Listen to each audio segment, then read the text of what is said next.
Everyone for joining us today. This panel session titled COVID-19 Energy Crisis, the Challenges, Opportunities, and Way Forward is brought to you by the Women in Energy Network. The Women in Energy Network is Nigeria's leading network for female executives across the energy value chain. But before we dive right in, I would like to invite the President of the Energy Network, Mrs. Fumi Ogwe, to say a few words. Fumi.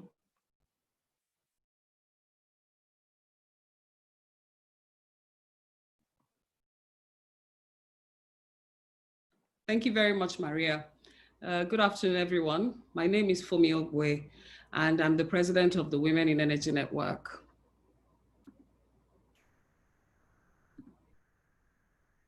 Good afternoon, everyone. My name is Fumi Ogwe, and I'm the president of the Women in Energy Network. Women in Energy Network, as we fondly call it, WIEN, is an association established in 2020 to provide a platform for women that work across the energy industry value chain, a platform for them to network, develop their confidence and links to progress their careers and their businesses. Our vision is to be the leading network that promotes the participation and advancement of women in leadership across the energy value chain in support of national development. And this webinar is one of the initiatives that we've developed to increase the participation of women. And I'll hand over back to Maria to moderate. Thank you, Maria.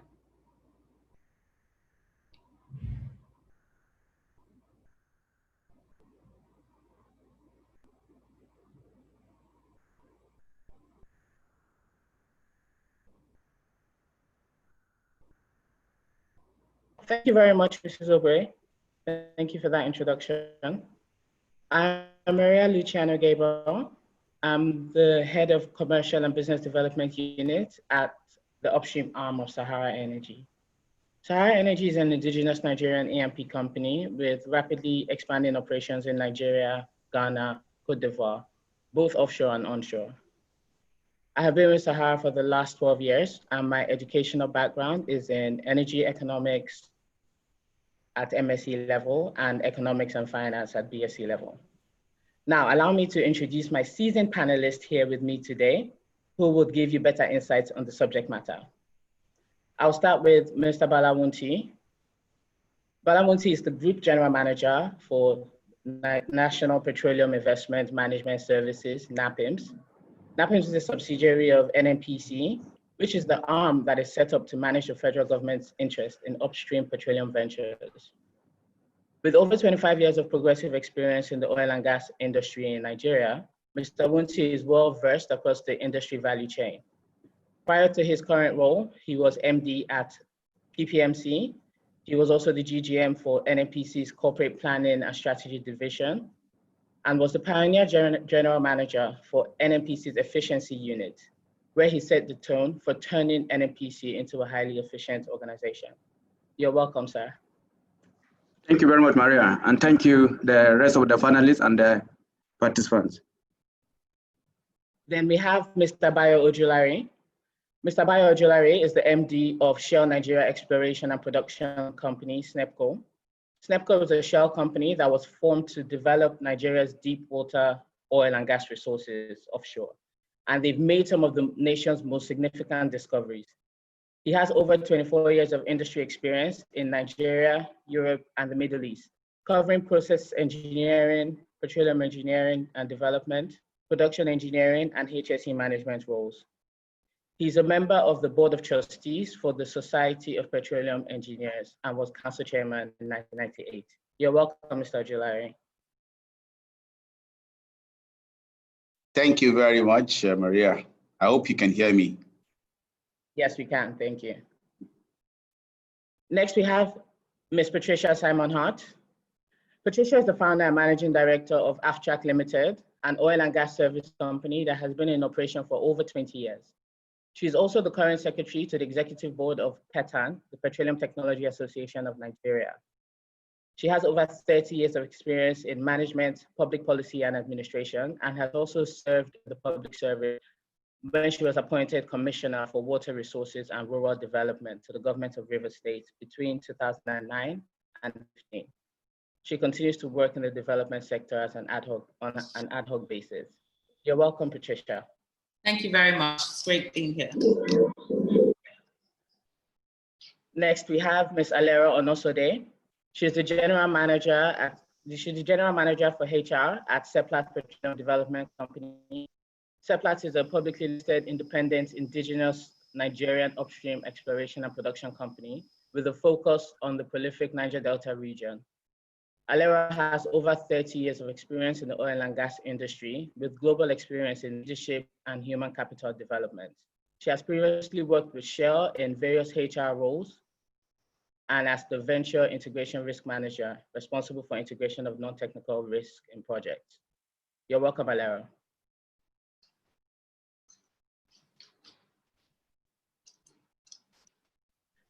Then we have Mr. Ademola Adeyemi Vero.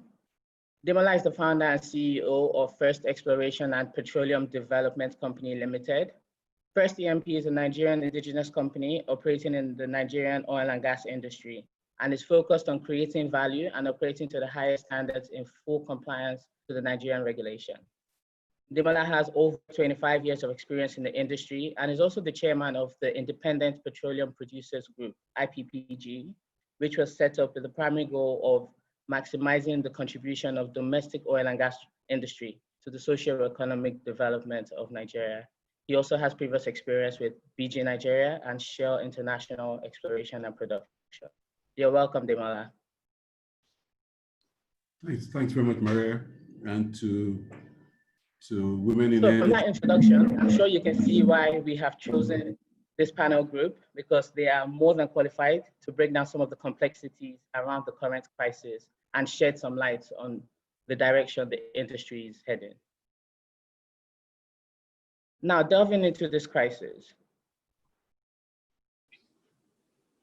In the first quarter of the year, we have seen free-falling crude oil prices, stranded crude cargoes of some of the most sought-after crude grades, negative prices for crude futures, global economic shutdown. We're talking factories, schools, businesses that are deemed non-essential, and there really is no telling where the bottom of the hole is. I mean, granted, the energy industry is no stranger to price crashes. Usually this is due to geopolitical instability and price wars between oil producing countries, with the case with the recent Russia and Saudi Arabia dynamic. But now add a novel, highly infectious virus that wipes away nearly 30% of the world energy demand and has literally brought the world to a standstill. And there you have the makings of a perfect storm. As we get into the session, the panelists will shed more light on how we got here, how we can navigate this crisis to ensure business continuity, and explore some of the expected changes to the industry as we know it post-COVID-19. So starting with Banji, can you please give the audience a brief insight to how the current crisis has affected your particular area? In this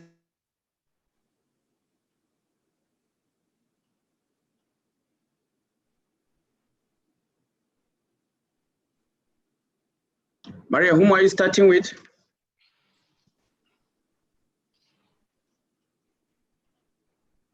So, Mr. Balawunti, we're starting with you.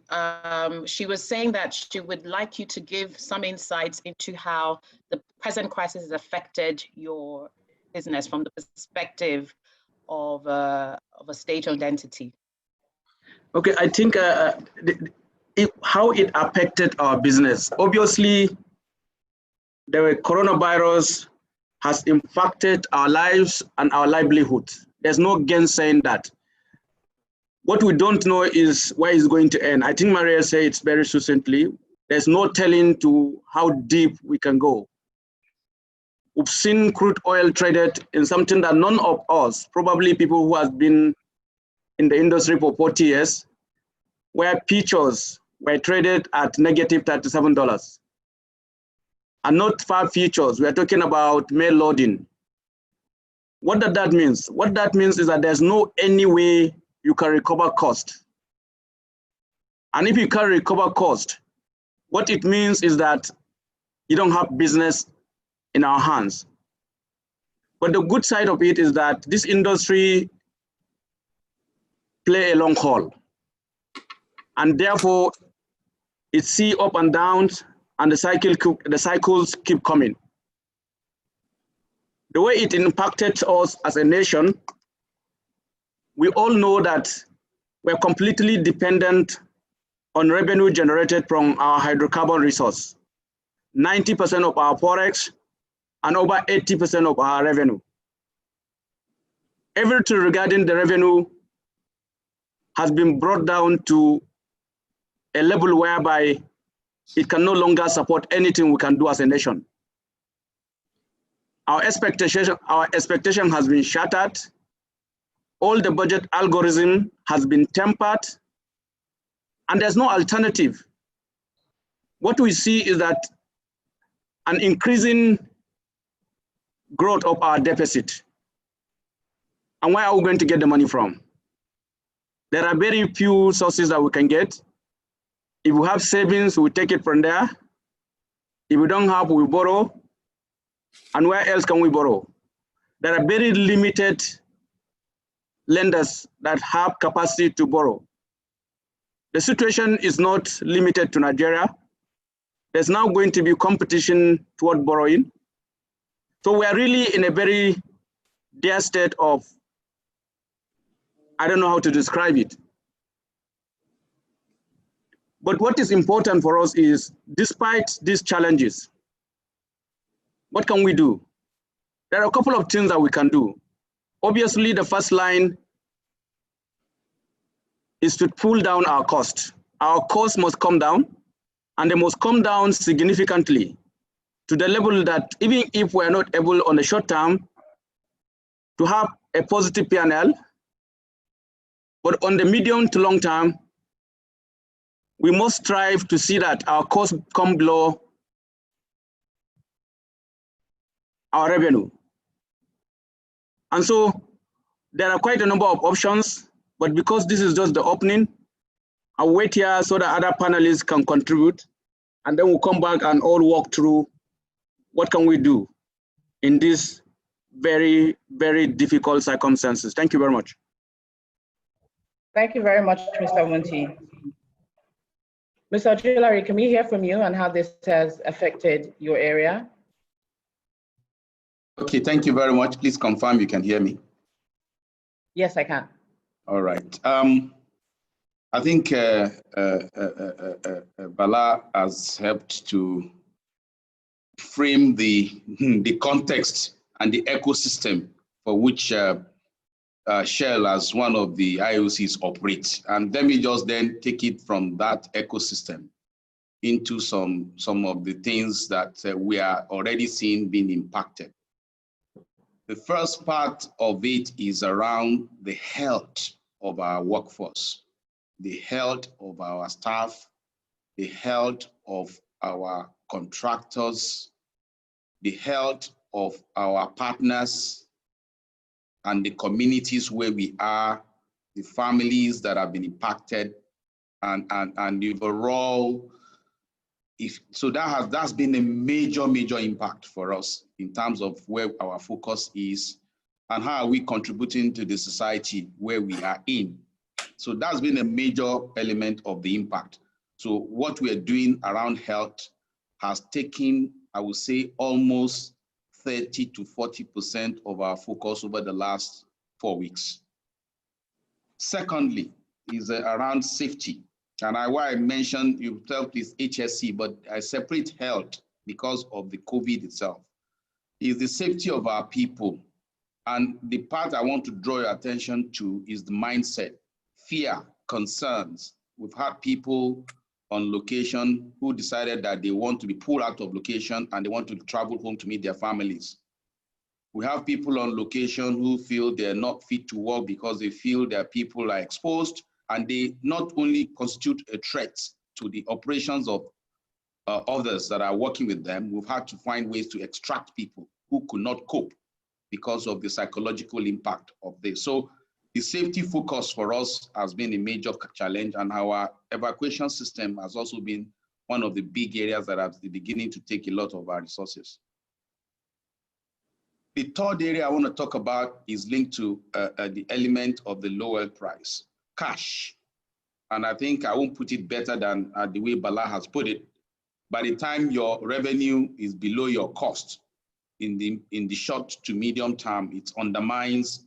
So for me, we are now thinking around survival. How do we end this year with a positive cash flow, at least? The question is not how big it is now, it's actually you don't want to end up in a negative. So there are a lot of work we're now doing around short-term survival. And when we get into the details, we'll talk about that. So a lot of energy, looking at our project, looking at what things we can stop that does not have safety critical exposure in the short term, things that we can stop that does not impact on short-term production, but can help the country and help the organization preserve cash. Then two more things. We started to look at our portfolio, both locally and internationally, to look at, in the medium term, making assumptions around a recovery. And you say, we don't know when that recovery is going to be. And for planners, the thing that comes to your mind is scenario planning. So we started to do scenario planning on our portfolio, both locally and internationally, to see what our survival could be depending on what outcome are in the medium to long term. And the fifth item of the impact is our talent retention. Because of what has happened now, the concern around how do we also leverage the best talent we have and pull them into the solution space. We're having a lot of work groups now being put together, a lot of younger people, because we now have to work through virtual means like this one to do all the normal work we do around the table. So we're trying to focus on those top talents in our organization and pulling them into decision-making to help us navigate ourselves through this very challenging time. And also thinking of how do we ensure that we retain the top talents as we go through this. So those will be the sort of my opening comments around, the 5 key areas that we are seeing direct impact in what is going on. Back to you.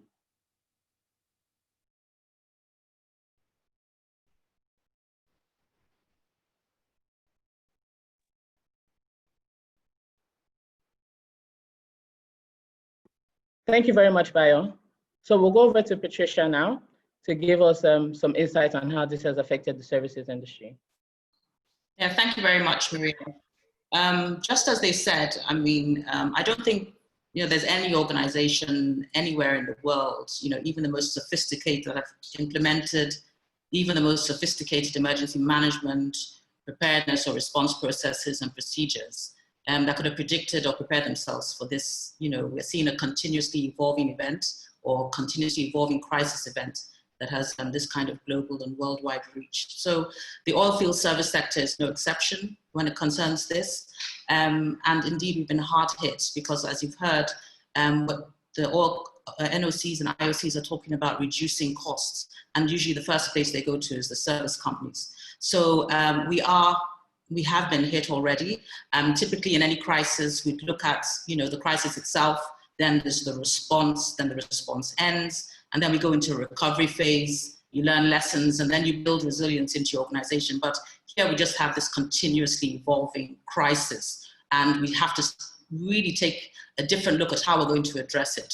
Now, I'm the secretary to the board of the Petroleum Technology Association of Nigeria, and we've received a lot of feedback from our member companies, and we even went further to actually conduct a survey on the impact that crisis is currently having on our member companies, and then also how it's going to affect us in the coming months. And we did this with a view to engaging our stakeholders and advocating for the necessary intervention for business continuity. How are we going to keep our businesses up and running and to avert the total collapse of the oil service sector, because the threat is actually real. The Petroleum Technology Association of Nigeria member companies alone, we have over 250 technical services that we offer to the oil sector, the oil and gas sector. And we also have a highly skilled workforce, of approximately 25,000 people. We also have collateral employment as well, around 100,000 people as well. And they are, based on the services and projects that are going on at any particular point in time. So from the feedback we received, it's clear that the crisis is going to have a significant impact and effects on indigenous service companies. We don't have deep pockets in terms of liquidity and finance, and so we can't weather the storm as well as multinational oil service companies. In our feedback from members, we categorize them as such as the issues we're already facing. We have a good number of our clients that have cancelled existing contracts as we speak. And then others have declared force majeure. We have issues of regulatory compliance. And then we have also, because of logistics and the restriction of movement and disruption to supply chains, we're also having vendors or our members that are unable to fill some of their contractual obligations. So these are those real issues. Then we have the liquidity issue, which is the really big issue for all of us, and working capital challenges that have arisen because of delay in payments, invoices haven't been paid, so incomes have been affected. The exchange rate risk, which is also the Naira has crashed. The increased cost of doing business costs have gone up, insurance premiums are up, logistic costs are up. I mean, if you had quoted for something and the logistics costs were X, they're X plus, 30% literally. And then we have demands also from our major clients for contractual discounts. We've been asked to give 40% discounts on existing invoices, on POs, and also services going forward. Then we have companies, because we had a really good, over the last couple of years, the enabling environment created by NCDMB and the Local Content Fund, we had funding. And so people had expanded and invested in fabrication yards, they'd invested in equipment, invested in personnel, and spent a lot of money. So these investments had taken loans. So there's that debt servicing, which is also now a challenge, how are we going to service the debt? And then, of course, loss in sales of income, you have your operations, and then you have this loss in sales. So we have that.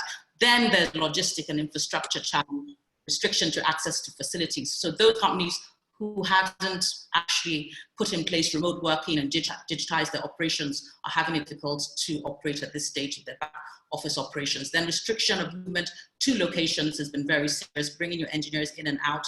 That has not been coordinated by the IOCs or NOCs, so service companies are doing it on their own, and we're having a lot of challenges there as well. And then a lot of supply chain interruptions globally and locally. This is quite serious. And of course, the final thing, which Bayo had already mentioned, which was the human capital and workers' safety. Their safety is being compromised. And as you know, health and safety is one of the major things that we look at and make sure our employees are safe. So restriction of movement. Then finally, on the human capital as well, already from the data we received on the survey, we've seen that already there is retrenchment going on, redundancy 10% already. We're looking at in the next month or two, we're looking at 40% redundancy. And really, if it goes on for much longer, in the next 6 months, the feedback is 60% redundancy. So a lot of job losses in the sector. So the questions really that's going around in our minds, how do we mitigate these all the identified risks so that we can, have address the clear and present danger to the oil service sector, which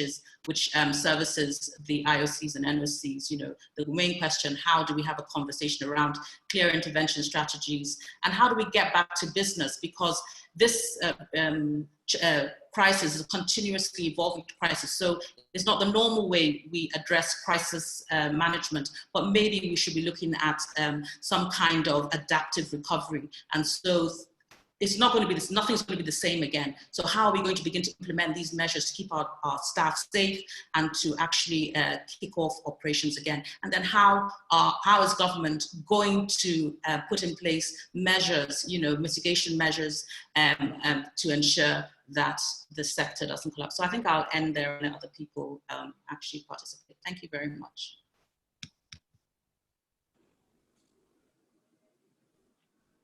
Thank you very much for that here, and I'm sure that's what a lot of people also want to know is about business continuity. How are we going to ensure business continuity? How are we going to ensure that our local content does not die in the face of this, and how are we going to ensure that? I mean, 60%, and it's not something that I think that we can afford in Nigeria. We already have a very high unemployment rate, and to add 60% redundancy from this industry into that market, it's just not really. Maria. Hello, Maria. So I'm going to, I think we've had a problem with Mariah's connection. Thank you for that. We'll go over to Alero now. Yes, we can hear you. Maria, I don't know, maybe before going to Alero, there are a couple of questions that have been posed for the attentions of Bala. Yes, they have. So if I can just quickly talk about them. The first question is by Anne. Do you want to take that now? I don't know. It depends on you.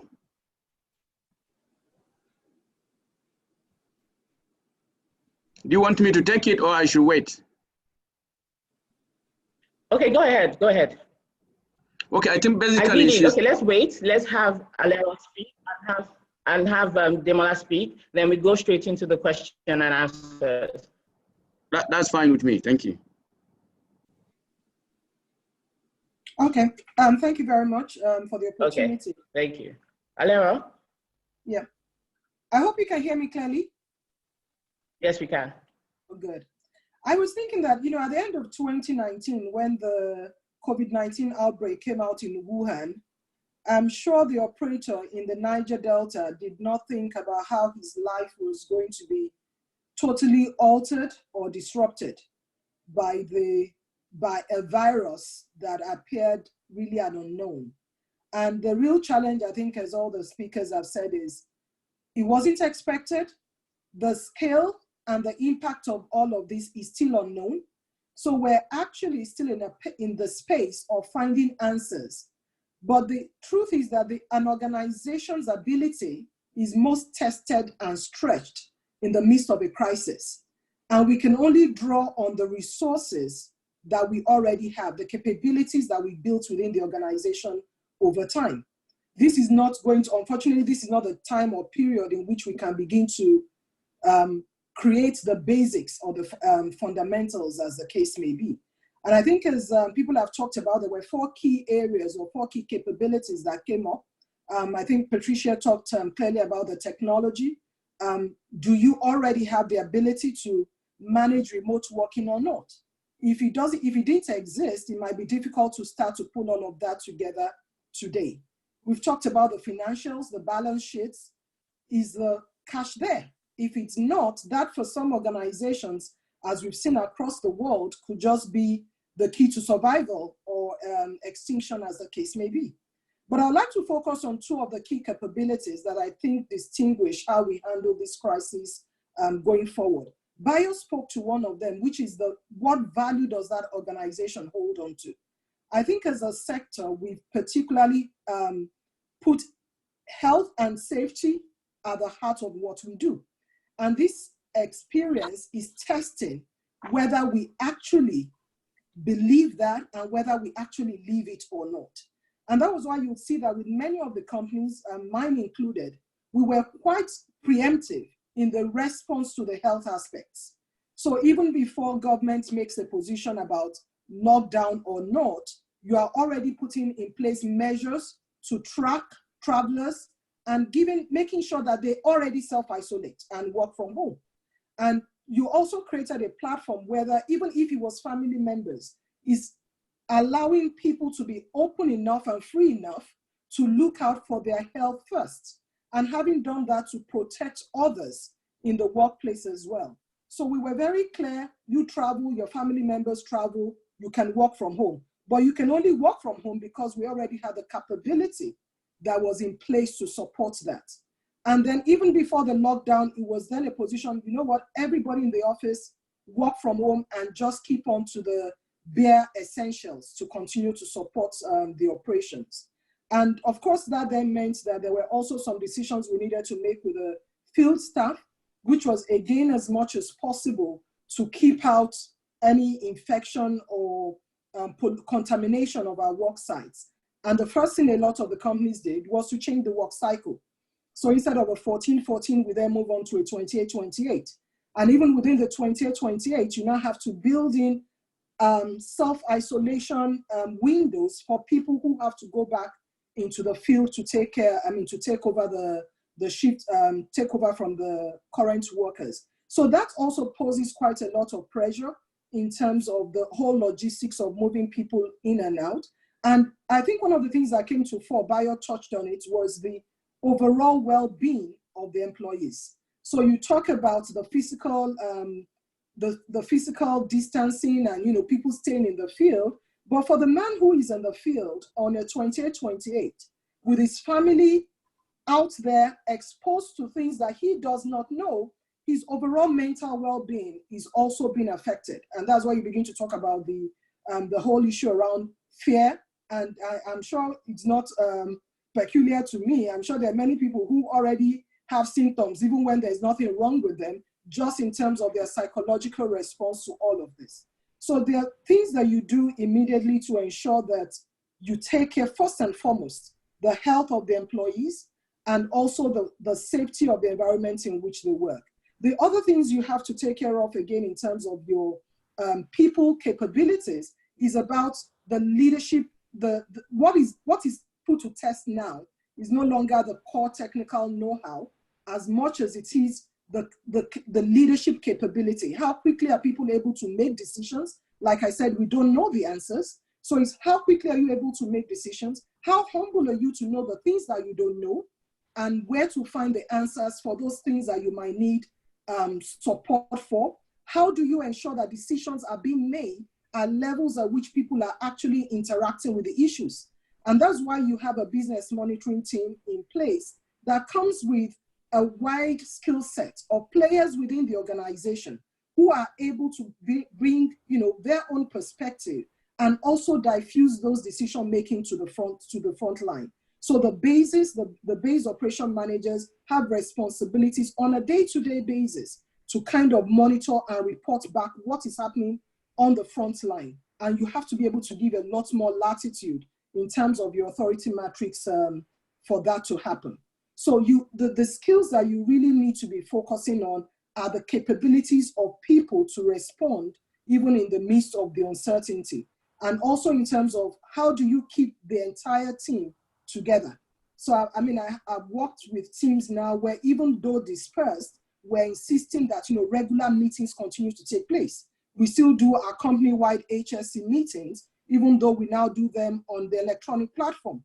But we need to ensure that there's some level of stability for people and that connection remains. I know as the conversation goes on, we'll be discussing how do we ensure that all of this is effective in the long run, and still dealing with, most importantly, the state of mind. There's a lot of uncertainty, the whole economic impact as we have discussed, and what does that mean for individuals, their families, and the society at large. So I guess I'll stop it there and then see as we take on the other questions. Thank you. Thank you very much, Halera. I'm really glad that you talked on some of those softer issues, things like the mental health. These are issues that not a lot of people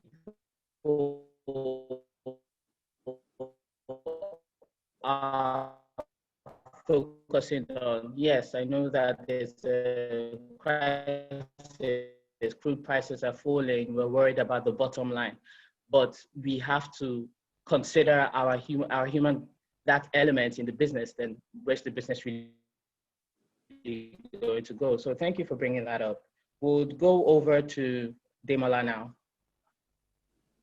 Yeah, good afternoon. I can see that the questions and answers are building up, and I'm sure that's probably the essence of this webinar. So I'll be brief. I think a lot has been said. I'll come from the perspective of the Nigerian indigenous E&P company, and I'm sure it probably would fit for even Nigerian service companies. So we essentially, there are certain things that are peculiar to us. We're Nigeria-centric, so most of our assets are in Nigeria. So whatever happens globally and impacting Nigeria or happening in Nigeria impacts us.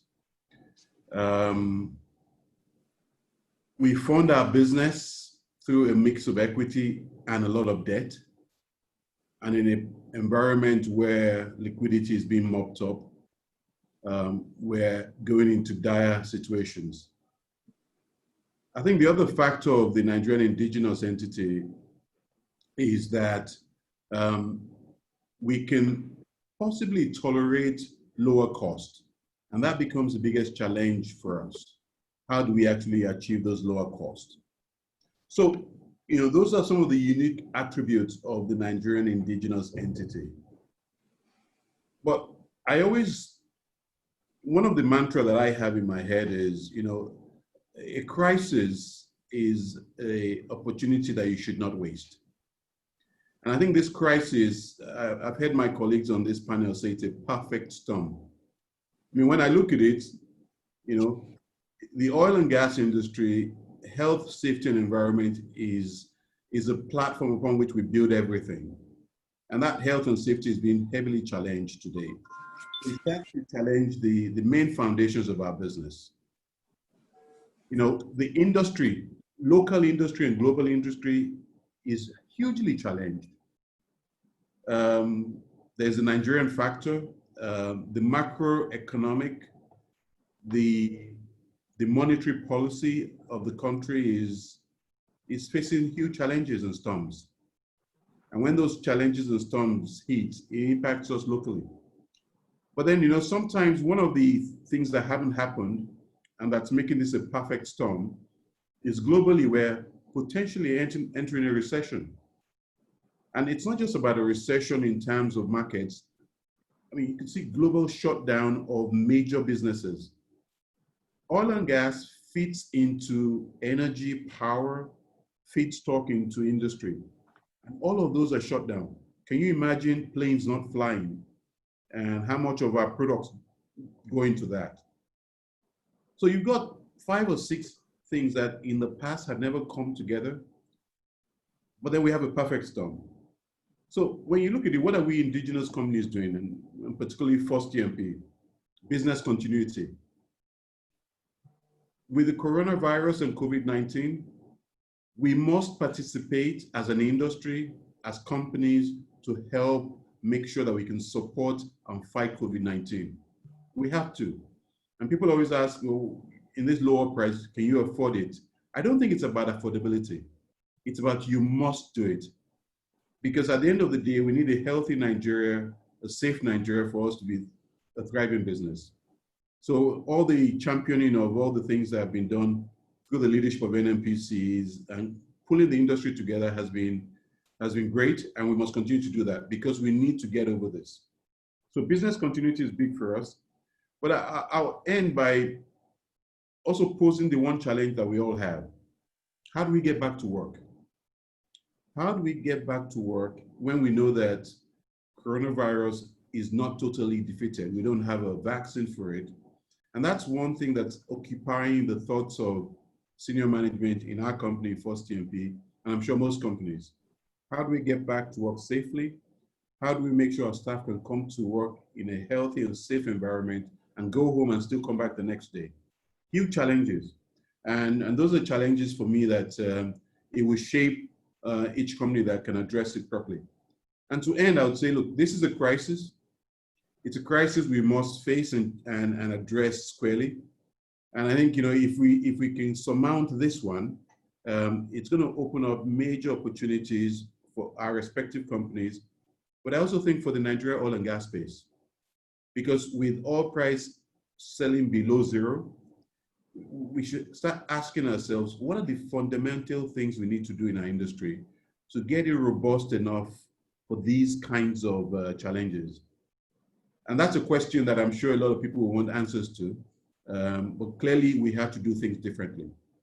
Let me stop at this point because I know there are questions building up, and we open up for that. Thank you very much. Thank you very much, Nimala. I'm glad you mentioned opportunities that could come out of this, because once we've been able to navigate the crisis and survive the crisis, we want to come out better. So we want to know where those opportunities are. There are some that may say that this crisis might speed up moving to a low carbon environment. There are some that feel that investments will dry up in the E&P sector because of just how unstable it is. What do you think about that? Do you think that this crisis is going to bring a quicker end to fossils?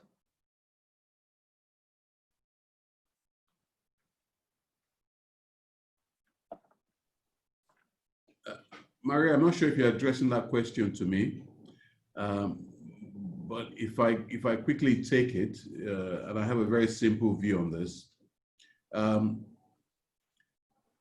For Nigeria, our growth, our development, the multifaceted development we need, diversification from oil. One thing I say is, for us to diversify out of oil, we need oil and gas to play its role. So clearly, fossil fuels will ebb away in decades, maybe in less than decades time, but I don't think it goes to zero. I think clearly using our oil and gas and using it to feed into power, into agriculture, into industry and manufacturing is something we have to achieve, because that now diversifies our economy. So I clearly believe that we will need to have a healthy mix between the oil and gas resources we have and the other non-hydrocarbon based or carbon-based fuels that are out there. But it's going to have to be a balanced mix for us to achieve that. And our job is to make sure that we achieve that in the short term while we grow the non-fossil fuel aspects of the energy mix. And I think, Maria, taking from there, I think what Demola said is very correct. One of the things that we are endowed with is a very healthy balance of all the hydrocarbon. We have the oil, dry crude, we have the gas, and we have the in-between called condensate. The healthy gas to oil ratio that we have, the GOR, put us in a position to be able to transit into the low carbon environment in the future. And I think much has been said that the nature of renewables will not be sufficient to provide baseload sustainable long-term solution. And what will work perhaps is to go toward a low carbon hydrocarbon fuel, and gas is a key in that. And that's why you see the national aspiration, as articulated in our key priority area, has declared this year as year of gas. Why? Because we believe that gas can drive our economy. We believe that gas is the necessary feedstock that you need to move into the diversified hydrocarbon economy that Demola is talking about. Go into fertilizer, go into other petrochemicals, generate a lot of power, and also export this. So our Trinity principle for monetizing gas is basically anchored around exports for revenue. It's anchored around converting them to power. And it's also anchored around them for using them for national development in terms of industrialization and supporting other economic activities. So you have to go back to the reason why in the first place we're moving toward a low carbon environment. There are two schools of thought. Some think that it's absolutely because oil becomes so expensive and people need to go for an alternative. And so the creative way to do is to see the balance between the cost of producing hydrocarbon vis-a-vis renewables. While renewable costs continue to go down, of that time, I'm talking about somewhere in the neighborhood of 2012, 13, 14, oil was going toward 100 and then above 100. And at that time, the world is compelled to look for alternative. And so investment went into the renewable to the level that the cost has come more competitive than oil. However, we are seeing the reverse. And a long-term trajectory, it's very difficult today for renewable under the $30 oil environment if we have to be able to compete. So what is remaining for us to go toward a low carbon environment is no longer economic, but perhaps the need to have a cleaner environment. We don't know whether the world have common view on that. If it has, then that is good. We'll have seen the Paris Accord working, but because it's an economic decision, we've seen how that has not been accepted globally. So it's neither here nor there as to say someone say that just because of this, it will accelerate going toward renewable. I don't know. But clearly, if economy is anything to go by, and if you are looking for cheaper energy source, then today is hydrocarbon. Some of the questions that has been asked, and I think let me use this opportunity to ask, there was a question posed that what are we doing with our windfall? And I think it's good to go back to the history of windfall. Some happened before some of us were born. 1973, the first windfall in the world of oil happened. It was followed 6 years later, 1979. And then in 1991, after the Iraq war, that is the one some of us, Dimola and I, can remember. Of course, many will not. But the one that all of us will remember is the one that happened in 2012 up to 2014, where oil was going above 100. Yes, significant revenue were earned by oil producers and by all players and the stakeholders. And I think it was at that point that several things happened. Patricia talked about the service contractors. During those periods, I think they were smiling to the banks. And as a matter of fact, the general thinking is that the costs were not reflective of reality, but it's basically reflective of what the hydrocarbon price is, which is normal. And so when you have that kind of situation, the simple thing to do for a wisest environment is to save for the rainy days, invest on investment. Of course, many countries did not do that, and that led to the question whether or not oil was a cause or was a blessing. To some who use it positively, and I think Norway is one example, UAE is another example. They can say oil is a blessing.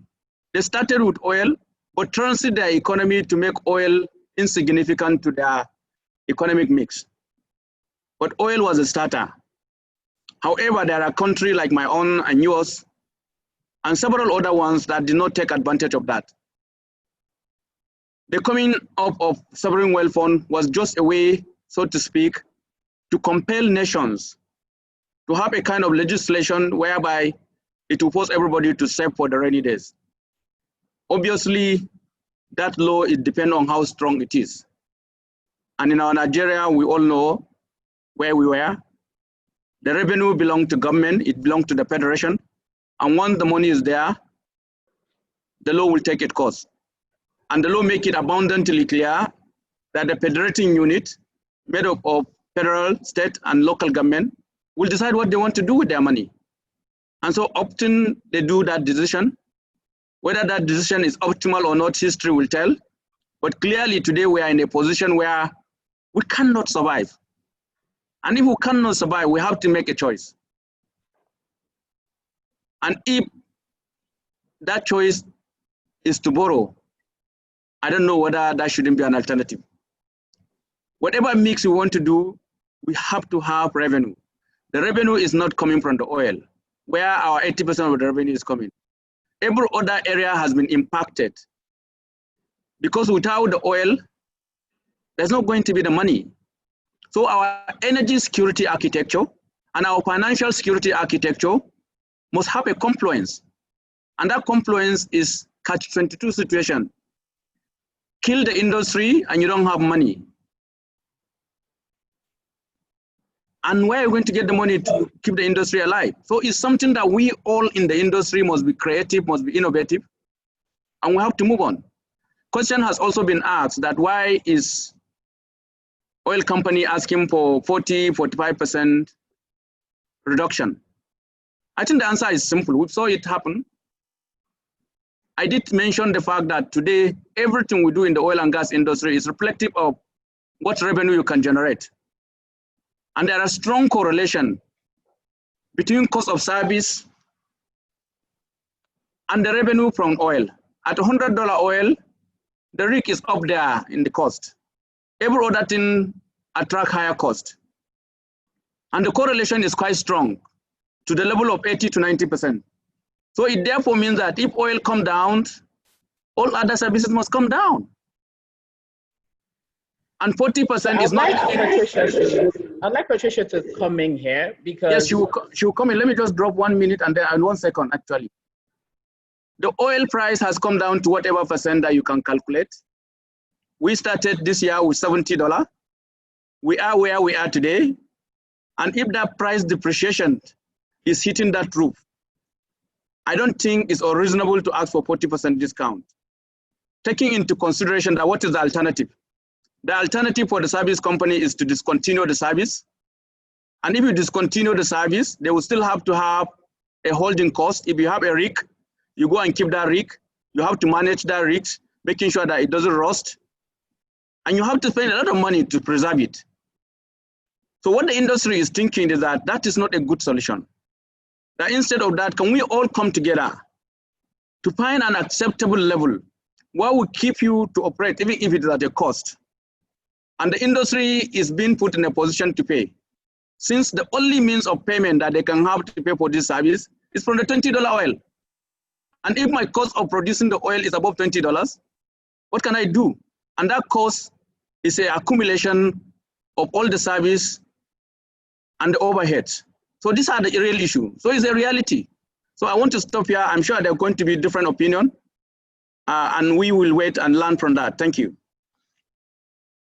Thank you very much. Patricia, if you would like to come in here, like you said earlier, once operators want to cut costs, they first turn to the service providers. They first turn to the operations, and that is where they want to cut the costs from initially.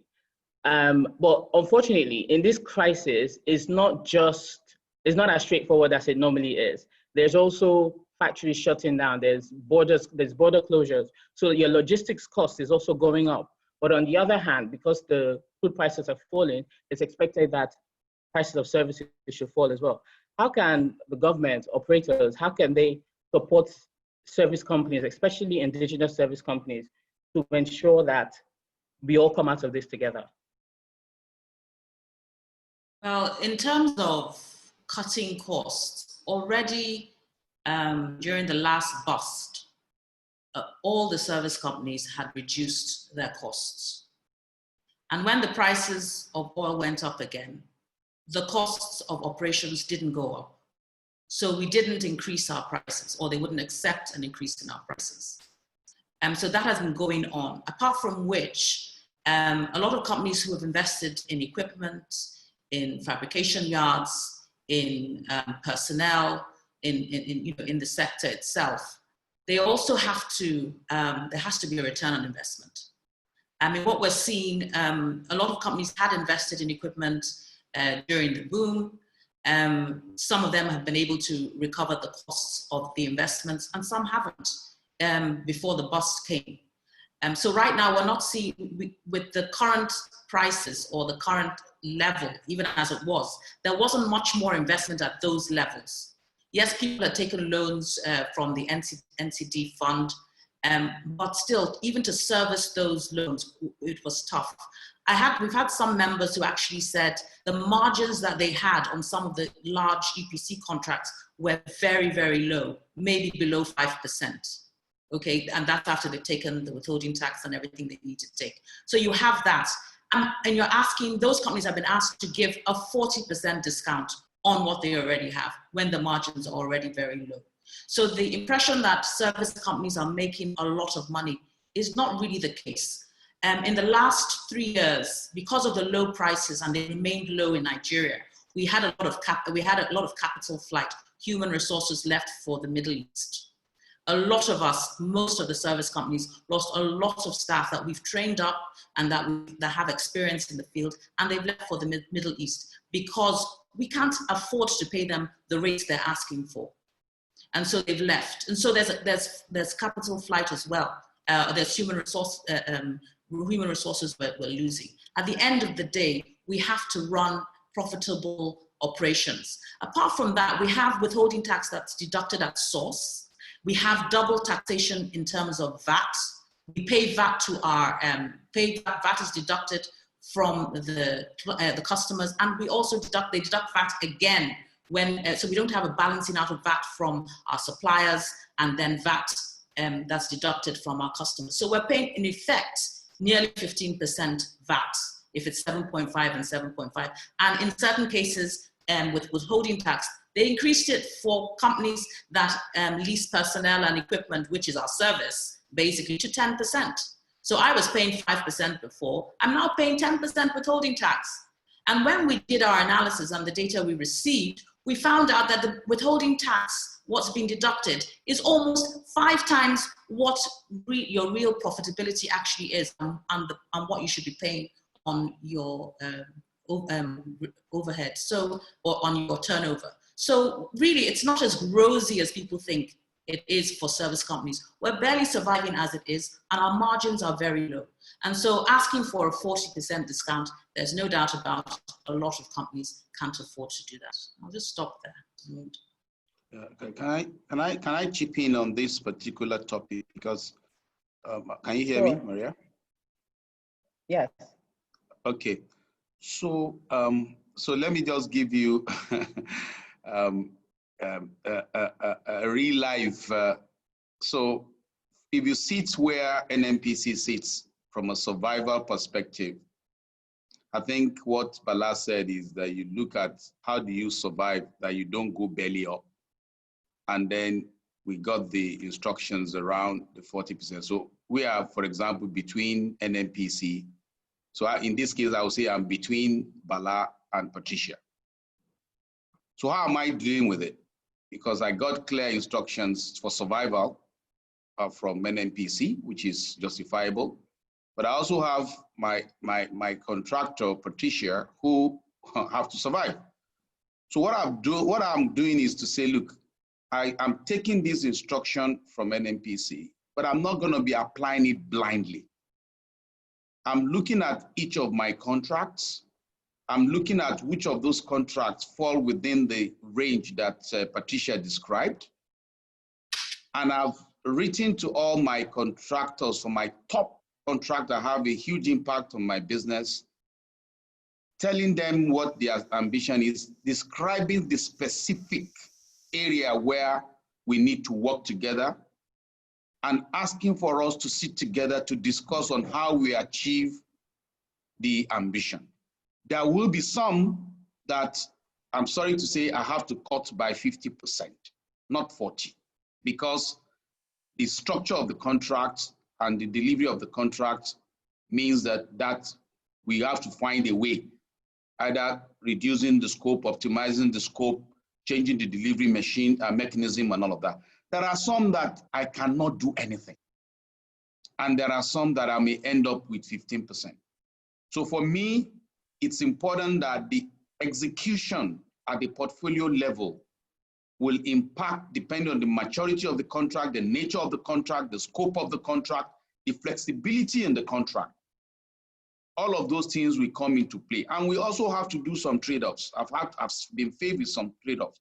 Some trade-offs will then mean that, okay, Bayo, in this particular case, the basis for my loans have to change, so you will need to extend this contract by 2 years for me to work.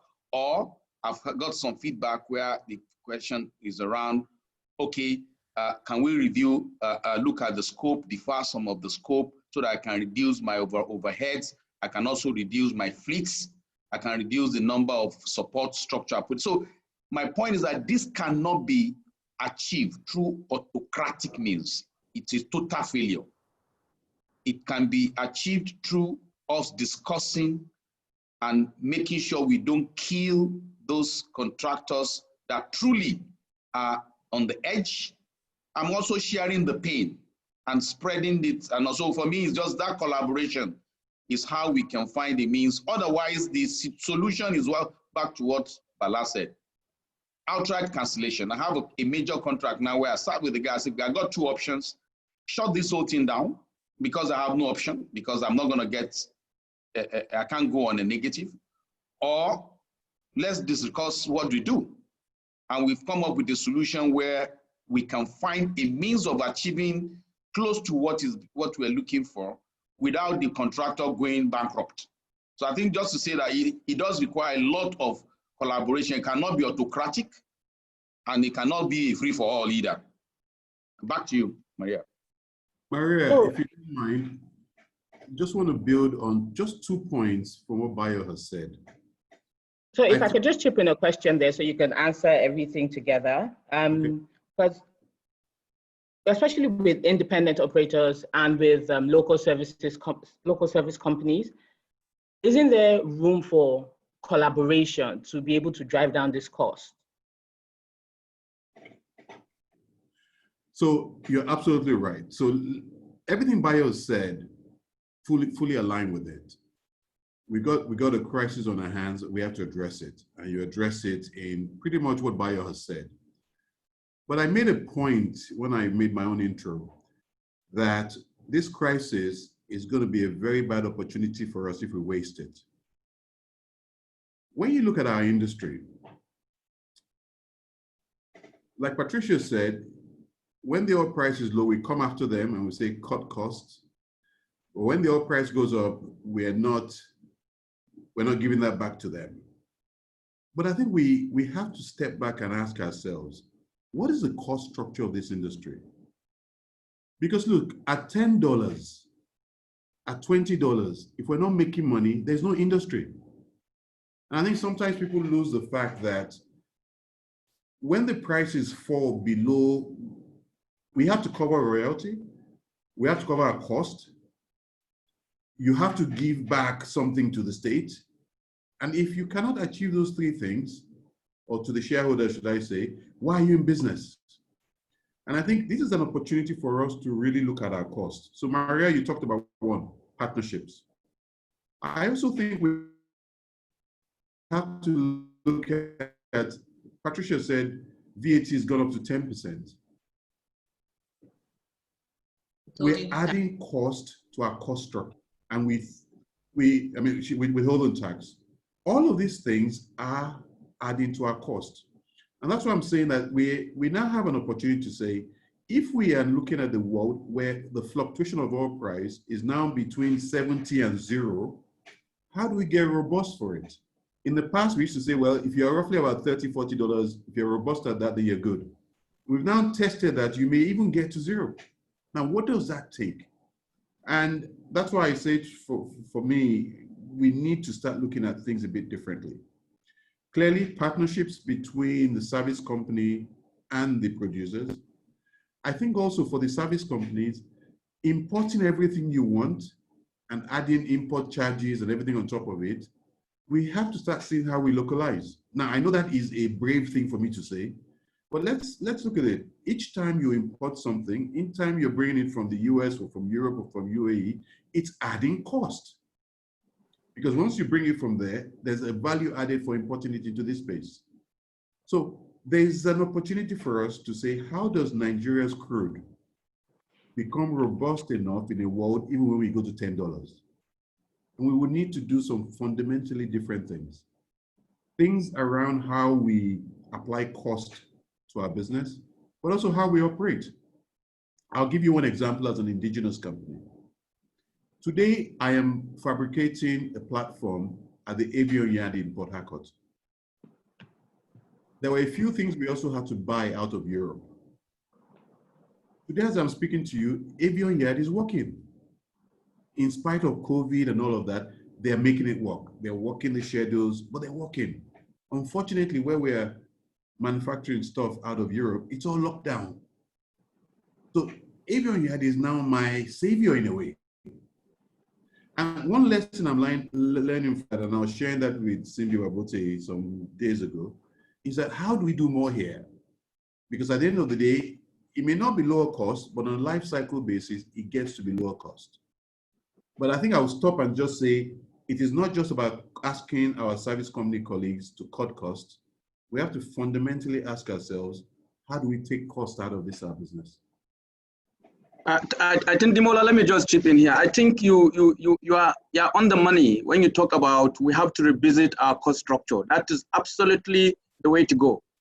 And so that we can have a perspective, by the end of last year, Shell Oil is able to produce profitably with a cost, CapEx, OpEx at $25.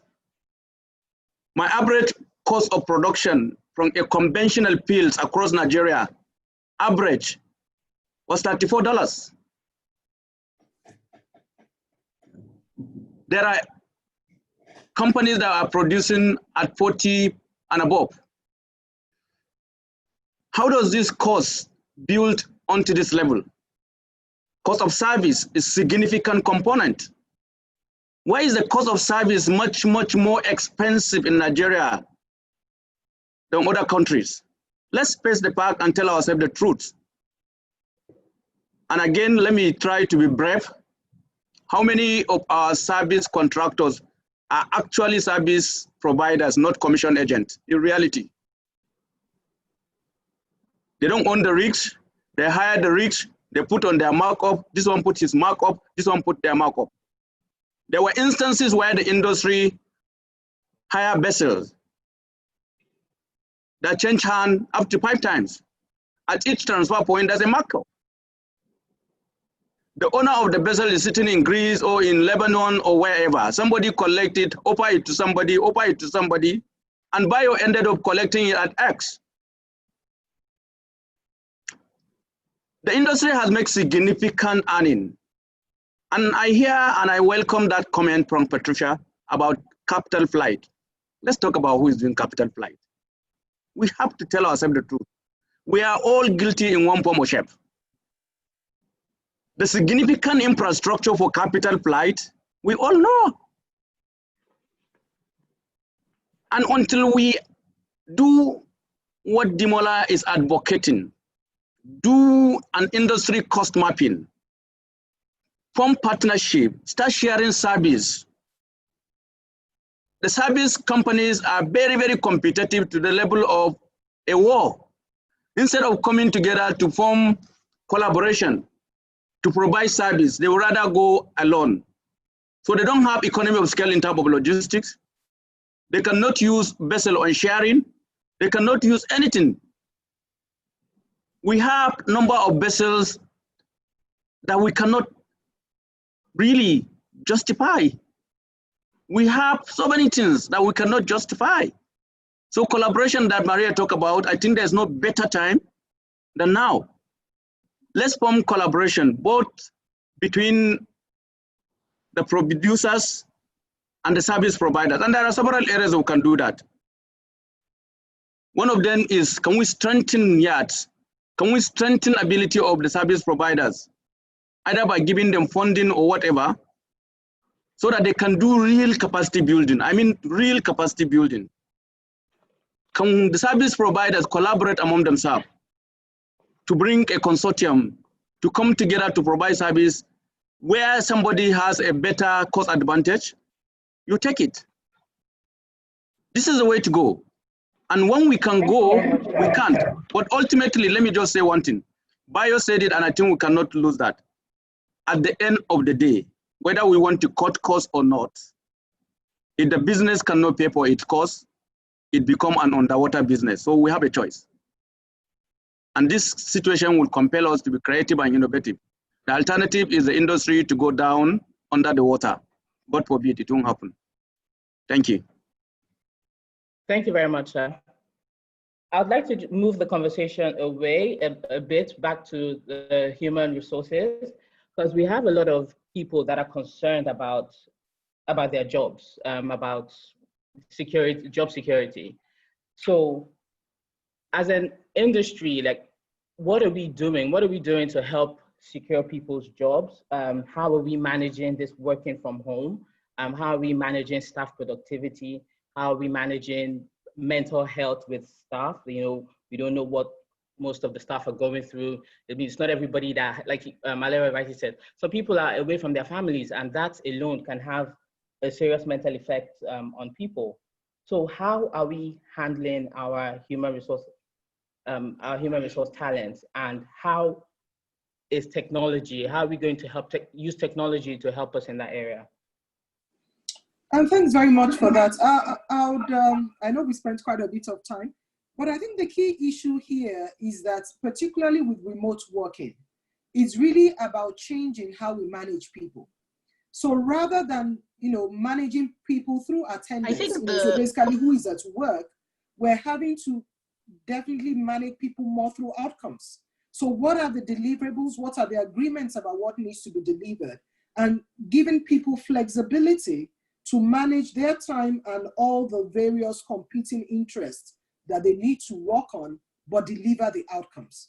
So really the nature of conversations between line managers and their team members needs to change to focus more on what are the deliverables at the end of the day. Also leveraging a lot on the platforms, on technology to enable collaboration across people, using all the various platforms that we've discussed. I know that there are lots of learning opportunities taking place now just using technology. There are lots of team discussions, even sharing of maps and all of that. All of that is enabled by technology. So there's actually almost nothing that you cannot do remotely. The difference is, what does success look like? How do we measure success? And in these cases, we just need to focus a lot more rigorously on what the outcomes are and drive the discipline that is required in this kind of environment. On the issue of job losses, I think a lot of the conversation earlier has been about cost cutting. And usually the traditional places we go to first after the vendors is to begin to look at areas of cutting numbers of employees and all of that. I think the one area that is clear that we probably will need to look at how we manage a lot more tightly are the areas in terms of training.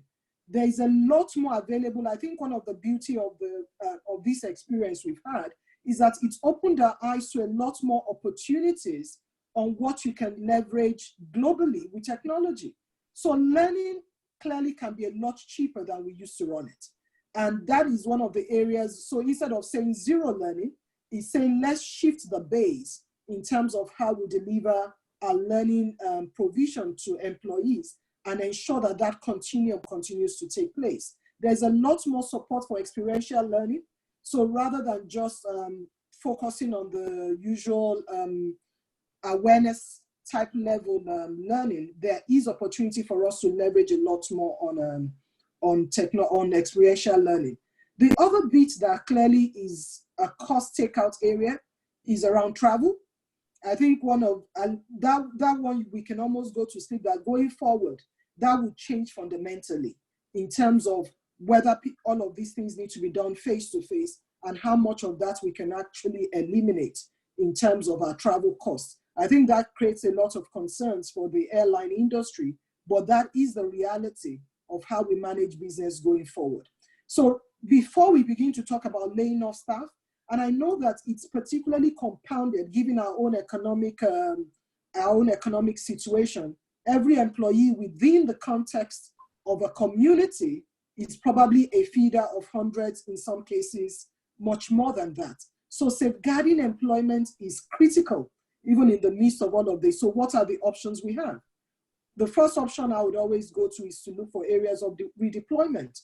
What other things can people be doing that adds value? And I like the nature of the conversation that Demola has raised, because as we look at all the conversations earlier, it's clear that there's a new way of thinking that is required to move us out of the situation we're in.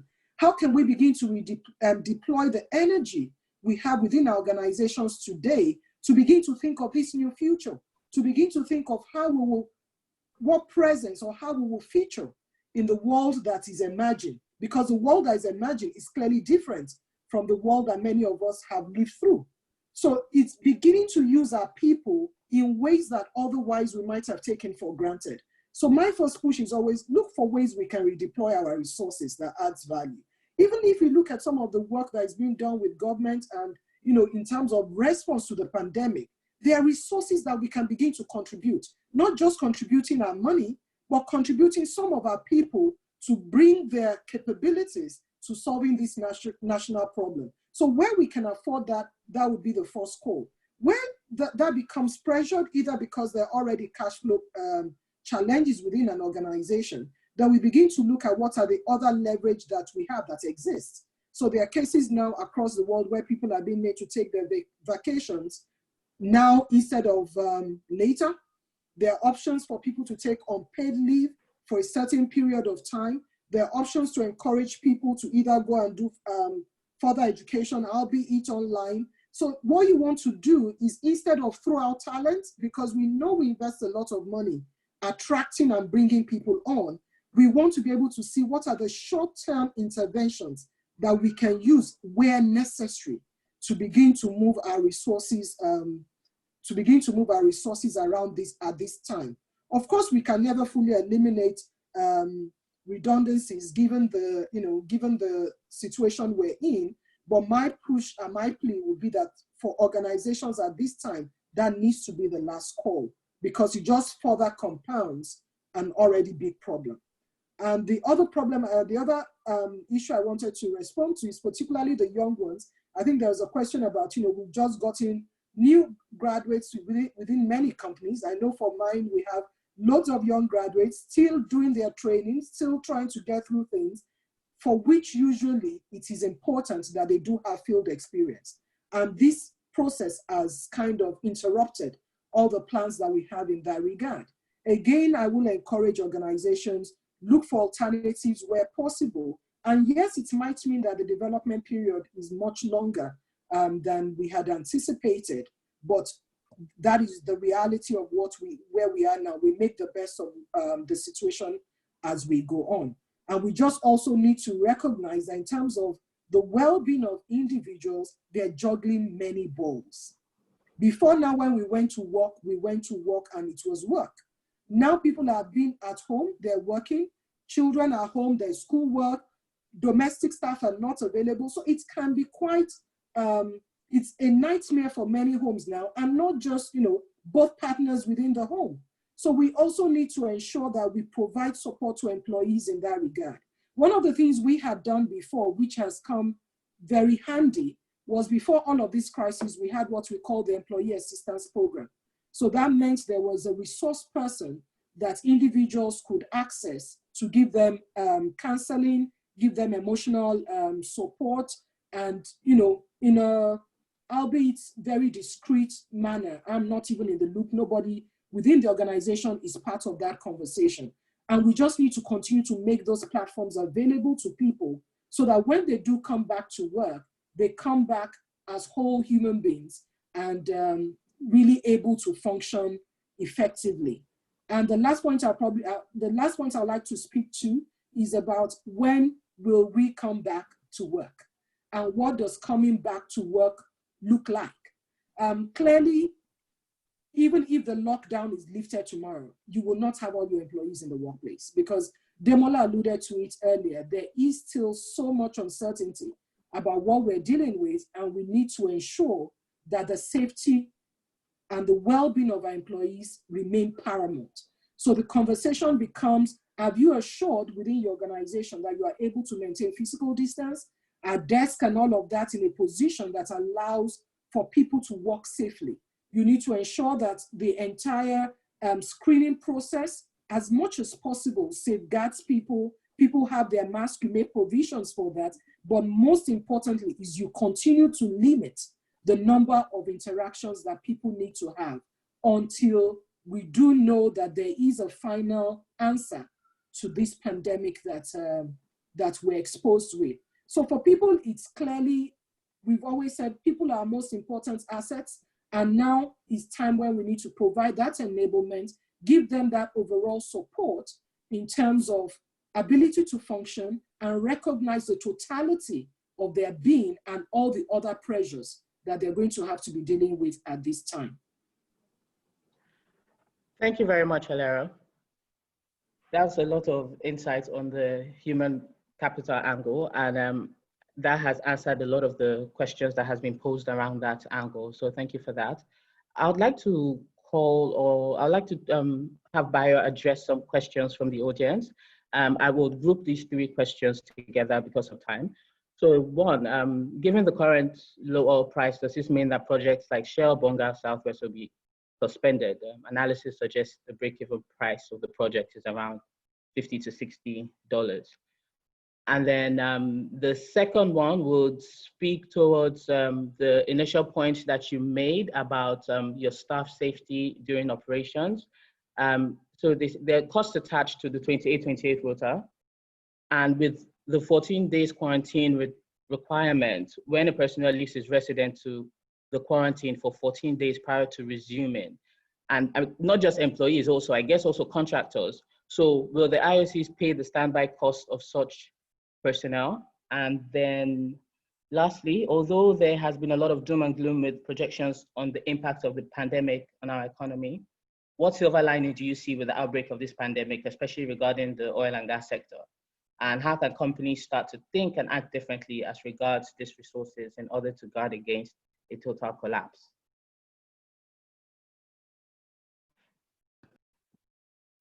So Maria, can you hear me? Yes, I can. Thank you. Yeah, as we're combining and consolidating these questions, my heart was beginning to skip.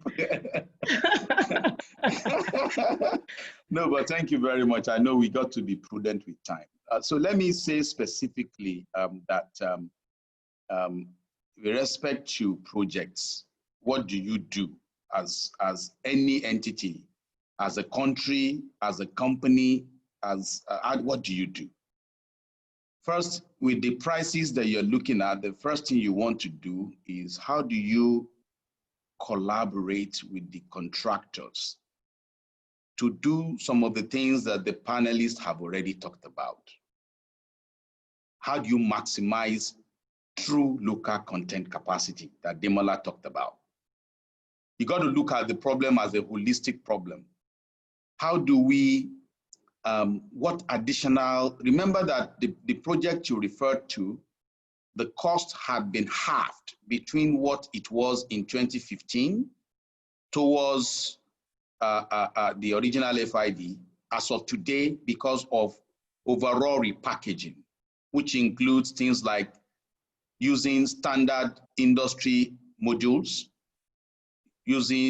reducing sizes to things that are easier to get in the market. All sorts of these things have fallen into the overall frame of the project. So project costs have been halved so far in terms of our expectation. But with the situation we have now, you know, the conversation is we're in a very critical stage of the tender, so I can't go too much into commercial discussions. However, in terms of what is replicable for any one of us is to then say, look, we're where we are. What else do we need to do to make local content really count?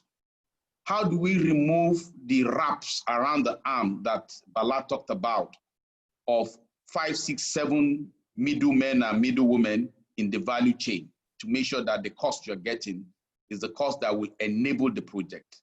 How do we ensure that contractors collaborate and in usage of existing infrastructure and yards and things like that to bring down costs? That's the conversation we're having. Interestingly, myself and the GGM Bala had a discussion 2 days ago discussing this sort of thing. And it wasn't around stopping the project, it's around what sort of framework and structure do we put in place to ensure that we can still proceed with this project, and how do we manage the overall execution timing to ensure that we can still, so that's the kind of creativity that we are looking at in terms of what we do. You talked about the transit center and who pays for the transit lane center. Again, there's a lot of collaboration. 2 of my contractors who were supplying vessels, even before I asked, just like Alero mentioned and Patricia, they on their own. COVID-19 is not for operator or national oil company or independent oil company or service company. COVID-19 is the situation that has confronted all of us. Even before we asked, they had already included the the holding location in their work, and they came back even before we went to them, that look, with this pandemic, they cannot take the risk of exposing themselves.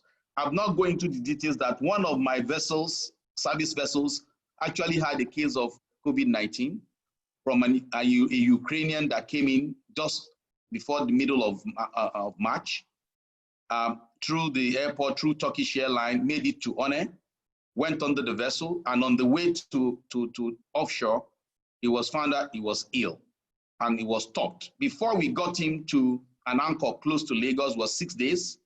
We went from 1 person to 6 to 16 to 21 and up to 29. The amount of time that has taken from that contractor is unbelievable. So the issue that I will put out there is that let's not get into these conversations around, oh, who pays, where do we put the share? Let's work on the left hand of the bow tie on the prevention. Because no matter how much you are paid for transit, trust me, this same contractor now, everybody is riding around, how does he not belly up? Because with this incident alone and the exposure he has had with his staff, without support from NNPC, Shell, and everybody, he's gone. So I will say that in transit locations, as much as possible, we should try and integrate that cost into the cost of doing the work and ensure that we find a way to balance how the costs are balanced, are shared. There are some costs that the operator should bear. There are some costs that contractors should bear. I will not be definitive on who does what where. It should be based on how things are and how things are structured. I've given you 2 examples of people who are just going ahead to put people in guest house that is optimum for them before they go offshore, because they know that the consequences is beyond this contract if they get into problems. So that would be my response on that. You got a much wider question around how do we go forward with this? In terms of framework, the way I thought about it is as follows, and it's not different from what has been said before. So I've been thinking through this, and there are 3 key things that came to my mind. The first thing is survival. How do we survive? How do our service companies survive? How do our national companies survive? What do we need to survive? The things we need to survive right now, let's call a spade, is minimizing our cost so that we can have a positive cash flow. Without a business, there is no employee.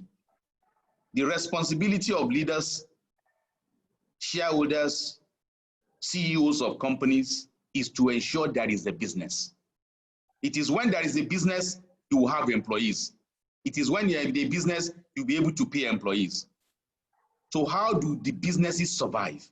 How does this small guy who has 1 vessel, how does he survive? How does that guy who has a fabrication yard, how does he survive? How do the operating companies that are in the middle of a major project execution, how do they survive? The survival today is to take out costs. If you don't offload that sinking ship and lighten the load, the whole ship is going to sink. So for me, I call it survival. And I think Alero gave a lot of examples. There's another fantastic examples I got from Malaysia, where they were doing a major project and they are meant to go for a factory acceptance test. And they were going to go with more than 40 people to do the classical factory acceptance test. You know what they did? They institute, similar to what we're doing now, a video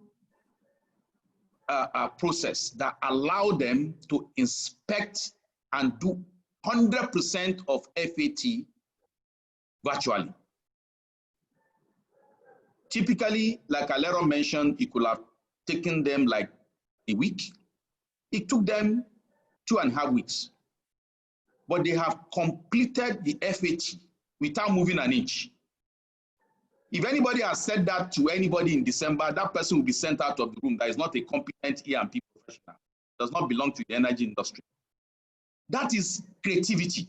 And I want to bring it back to the comment again Alero made around, this is where you need the talent of everybody on this call to come to bear in terms of alternative ways for our survival.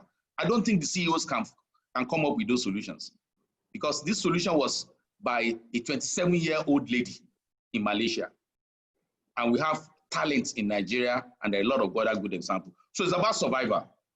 The way I see it is that this year, the rest of 2020 is about survival. That's my own personal view.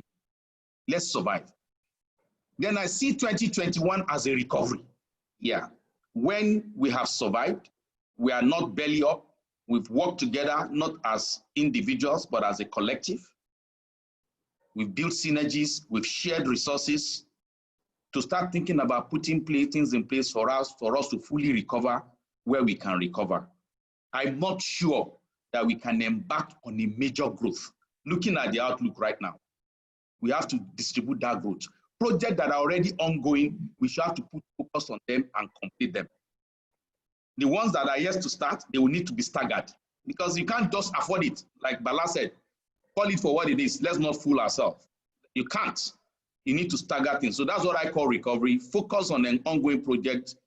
For right now, focus on your existing operations and the work that you're doing and framing. And only after that, for me, do you then see growth in terms of major growth, new projects and new activities. Those things will need to be staggered. It's not very easy and what I would say is that I was reading up something around leading through these difficult times yesterday. And one thing I picked up that really inspired me was the concept of psychological duality. And what is that? It's long, big grammar, but it boils down to two things. One is we should not be in denial that COVID-19 is probably, like everybody said, is not a switch, that by 2 weeks' time it will all be switched off. That's complete incredible, right? To believe that this will stay with us for a while. It is also unusual that we have the combination of COVID-19 and low oil price. So an assumption that oil price will suddenly jump back to big numbers in 2021 is probably a joke.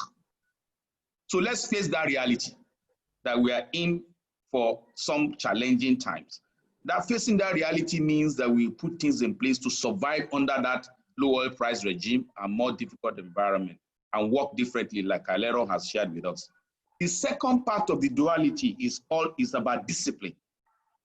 Is the discipline to then begin to focus on those things that are within our control, which is a lot of things that we've got to talk about, but work it together and make sure that we are beginning to re-energize ourselves.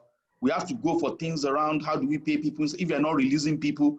For us, for example, things like extra codes, you can't afford those things right now. You need to take other measures before you start thinking about releasing people. What are all those extras that you can take off that maybe takes away 25 to 30% that then allow you to focus the remaining resources forward? So I think that for me is my own mental frame around surviving, recovering, and then growth. Back to you, Maria. Thank you very much, Bayo. First of all, let me apologize to the participants and to the panelists. We have reached the end of our time, but I would just like the panelists to take 2 or 3 more questions and then we will wrap up. So I will direct the next question to Mr. Wunti. It says, in terms of options for Nigeria, it's obvious that we need to declare a national economic emergency and ensure that there is a collaboration across sectors, plus an integrated plan to survive this crisis. Is it possible for us to focus our energy and resources towards building local capacities for processing crude for internal consumption, to stop importation of processed fuel to preserve forex, use some of the money saved? I mean, I'm not sure how much money will be saved in this sort of economy, but use sort of the money saved to build other critical sectors of the economy. And what is the government looking to do towards investing in petrochemicals? Is this something that the government is actively working on? Maria, I think, let's take back. Nigeria is blessed, 200 million people, geographically advantaged, with significant resource of all types. The key thing that we need to do, obviously, we need to reverse our exportation of items and reverse importation of certain commodities. Today, we are importing our energy, fuel, Today, of course, there's a significant reduction, but prior to a year ago, we're importing our food. We're importing medicine. We're exporting patients. We're exporting students. And we're exporting tourism, all kind of tourism that we do. It goes on dollars. And we don't have means and ways to generate this dollar except this single commodity called oil. So the person that asked this question, he's apt. Can we reverse that trend by making sure that we combat this hydrocarbon resource? We process our agricultural resource end to end, and it's doable to some significant extent with even some locally manufactured machines. We've seen a lot of things coming up from ABBA. They're processing agricultural resource. We have to take our agriculture beyond the farm, and all this can be done. Obviously, it's not a short-term activity. It may take a little bit medium to long term. But what is critical is to go back to our growth plan. For the first time in several years, we have a clear growth plan in the economy recovery and growth plan. Obviously, it needs some updating. But the idea is to try as much as possible to improve our in-country manufacturing, to improve our ability to reduce the need of dollar, and rather to generate more dollars. Can we balance our forex earning, at least far away from oil, or even half in half? That is the way to go. How can we do that? For us in the industry, I think, incidentally, all of us are players. NNPC have taken the bull by the horn. It's embarking on two initiatives. First and foremost, condensate, which is not supposed to be part and parcel of our OPEC constraint. We have taken it upon ourselves to process it in country. Through our condensate refinery initiative, which has been launched, and I think very soon between Seplat and ourselves and Shell, we'll be launching one in Imo State around the Asa North site. And there are several ones that will follow thereafter. The thinking is that if we do that and we revamp our refinery to a reasonable extent, and Dangote refinery is able to come online, then we can achieve the importation. I mean, we can do import substitution. We can stop importation of petroleum products. In fact, we'll be surplus. We'll be exporting it. And this, I don't know what the COVID impact will be, but the plan was that by the year 2024, we should exit importation of petroleum products. Obviously, the pandemic is going to play a significant role on that schedule. The second thing we're doing is what we call negasification strategy. Negasification strategy is basically using our gas resource, which hitherto has not been exploited and monetized sufficiently, but we want to use it now to power our economy. Of course, through the creation of power, through conversion to petrochemicals. Today, we're looking at brass fertilizer, the Dangote fertilizer, and the several other grassroots of fertilizer that are coming on country. We're talking with some investors on possibility of creating another element petrochemicals where we can process and manufacture polymer. All this, if adhered to and if achieved, will go a long way in reducing our forex outflow. So we are working. It may not be seen because when you are at planning stage, it's very difficult to be seen. But if we keep paid to the plant, which I think the current leadership of NNPC and the country are very much determined, we will make it. Our confidence is the fact that we are now partnering with Nigerians. In the past, we looked for OIB people to join us. We noticed that they are not interested for simple facts that today there are no patience capital. All capital has become impatient. They want to invest today and take money tomorrow. And so we were left with the option of using our in-country partners. NMPC and EMP is a good, PAS EMP is a good example of collaboration. We've done great things, even when we rely heavily on Schlumberger, and they took us in the middle of the sea and let us down. But innovation and creativity pull us out, and we're now making progress. I think Dimola will be a testimony to that. That's the kind of collaboration that we should be doing. And I believe sincerely, the women in energy have the golden opportunity to galvanize this industry together through this kind of event and other fora, so that you can create that awareness and bring us together so that we can continue to collaborate. Obviously, the use of technology has been amplified. We'll continue to amplify it. Bottom line, efficiency must be driven down if we need to survive. Thank you.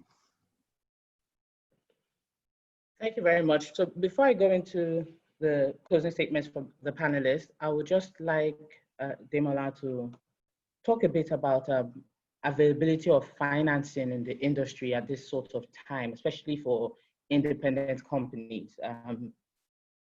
This market volatility that we see in the industry, how does it impact local banks' ability to provide finance for independent companies and for the companies that already have existing loan obligations? How are the banks going to survive, and how are these companies going to keep up with those obligations? Thank you, Maria. I think one thing I've shared this in some fora in the past, and I just wanted to touch on what Bala just talked about. A lot of us, the indigenous companies in joint venture with NMPC or MPDC, I think a lot of people don't realize it, that that partnership and having a senior partner next to us, we sometimes don't understand, and I think a lot of the external parties don't understand the impact NMPC brings when they're in joint venture with you. But I just mentioned Schlumberger. A lot of people don't know. Schlumberger walked out on us having taken FID and a commitment to spend almost $800 million. You can imagine where that put the project when they walked out. And NMPC, realizing the value of the project, said, okay, until partner, you can find your money, let's continue to fund. And that made that project go to this point. And I know that if you go around all the other indigenous companies who are in partnerships with NMPC and they're working with banks, sometimes NMPC steps forward to pay its cash calls, dollars or naira, while the banks are putting theirs in, maybe in subsequent months. I think people don't understand this. And one of the things I have learned is, when you have a credible partner next to you, we talk about cash call delays and all of that, but having a credible partner who will always support through, especially for indigenous companies, cannot be undersold. I think the other factor where I think having a credible partner is the banks, whether you like it or not, the banks are banks. And I can tell you sometimes when you have a partner next to you and they understand the finance and the banks are pulling through, they've had the ability to call the banks to order and say, no, you can't give interest at that rate, come on. And the banks, knowing that they also need an NMPC alongside, have tempered sometimes their incredibly high conditions just to work with us. I just wanted to touch on that because I've experienced it, and sometimes it's not well messaged in our energy community. But if I go to your question, look, our oil and gas industry is capital intensive. It's capital intensive. Our banks, both the local banks and international banks, play a key role. They're like the third leg in our game. One leg is the joint venture or the producer. The other leg is the service company. And the third leg is the banks. I will give kudos to our local banks. People have given them a tough time in 2013, 2014 that they funded us and they made mistakes. I don't think so. I think they took a bet. which has made some of those banks grow, and they've actually allowed some small companies to steady. I don't like saying this, but some of our international banks, I think Bala mentioned it, they're not patient. Sometimes they come in, but immediately the deal is done, within a year or two, they're trying to exit and sell down. So we have to give our local banks kudos. But our local banks struggle with some dynamics. Number one is liquidity of dollars. And when there's a tight liquidity of dollars, it impacts them greatly. Our business is hugely dollar denominated, so that impacts them. I think secondly is the tenure in which they can give us the money for. A lot of them cannot give money for longer term. I mean, sometimes they can stretch it to the 5-6 years at most, but most of them are in shorter term because it's also how they borrow money. So I think in this environment today, the banks are, they're having to play the role they have to play. They're managing the funds of their shareholders and their customers. And hence, when there's a crisis like this, they also want to take cover. I'll share two examples. I mean, questions from our banks. And one of them was, so Demola, if oil price is now negative, how are you going to make money? And I laughed and I said, at negative, we're not making money. We're actually giving money away. Mm. And then the question is, so how long is this going to last for?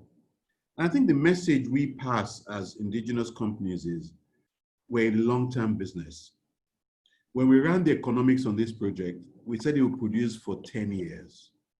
And we took conservative oil price. So we probably didn't run it at $80. We probably ran our economics at $40, $45. Now, the bet is the oil price going to be on average over the next 10 years below 40? I don't think so. This year already, even though we're now at this lower price, year average, we're just about 36, 37. Because don't forget, we're in the 70s in January and February. So when you look year average, we're not in too bad a place. The question is, what would the second half of the year look like? So I think to your question, how are we managing the banks? I think really in three main areas. Openness. Just tell them the truth, show them where it is, show them where the pinch is, and most times your banks work with you. I think if you're taking money and using it the wrong way, you get into trouble. So laying the cards on the table and being open is very important. I think the second one is cash is king.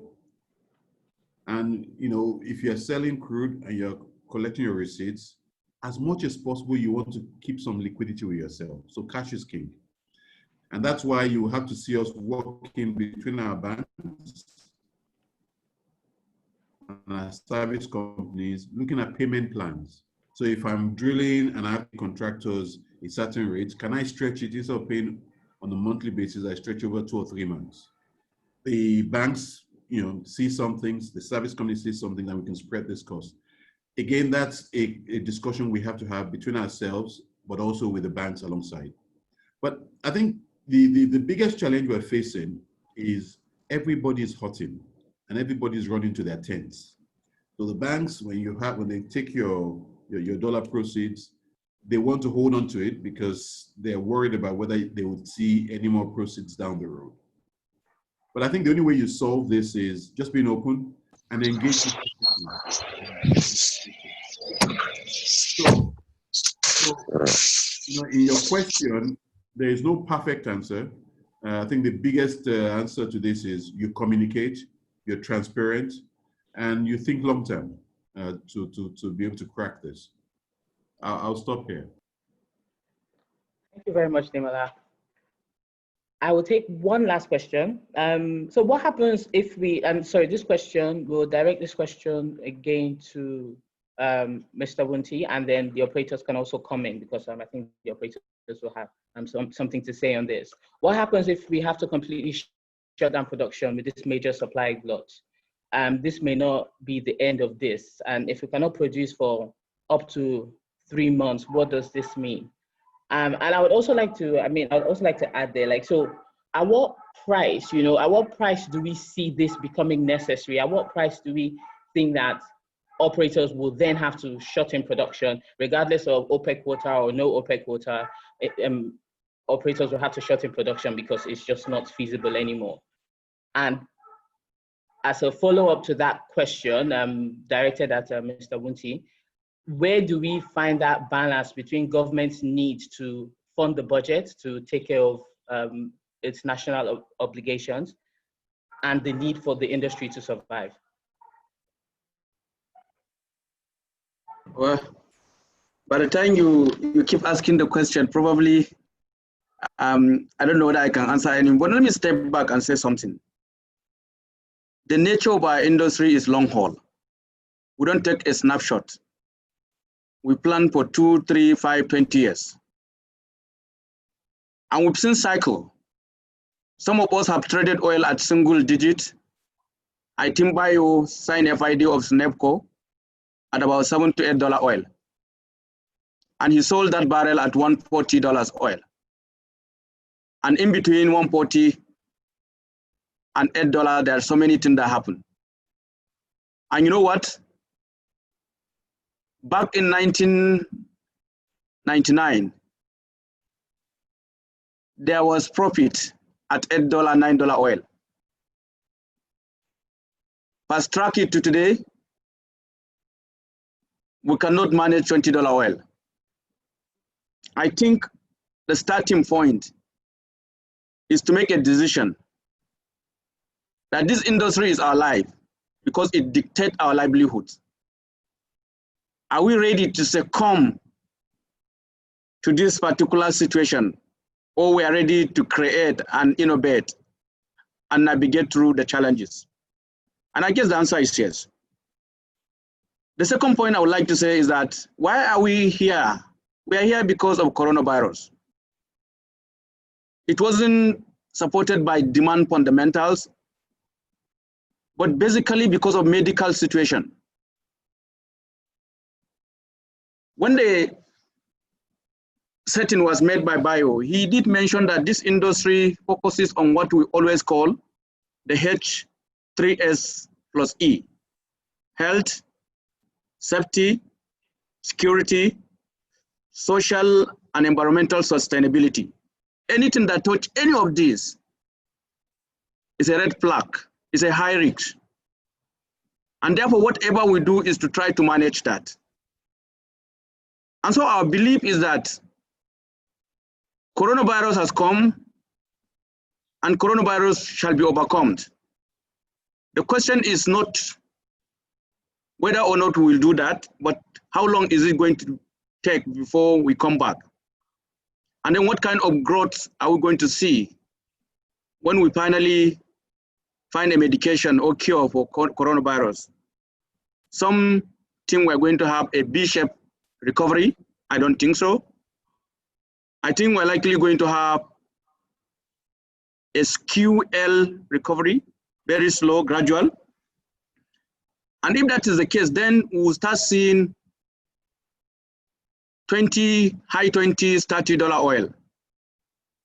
Our view in NMPC is that this year will close on the average of $30. So all our plan and action and activities and work program are being rebased to reflect our ability to operate profitably under $30 oil. And that's why we see us doing what we're doing.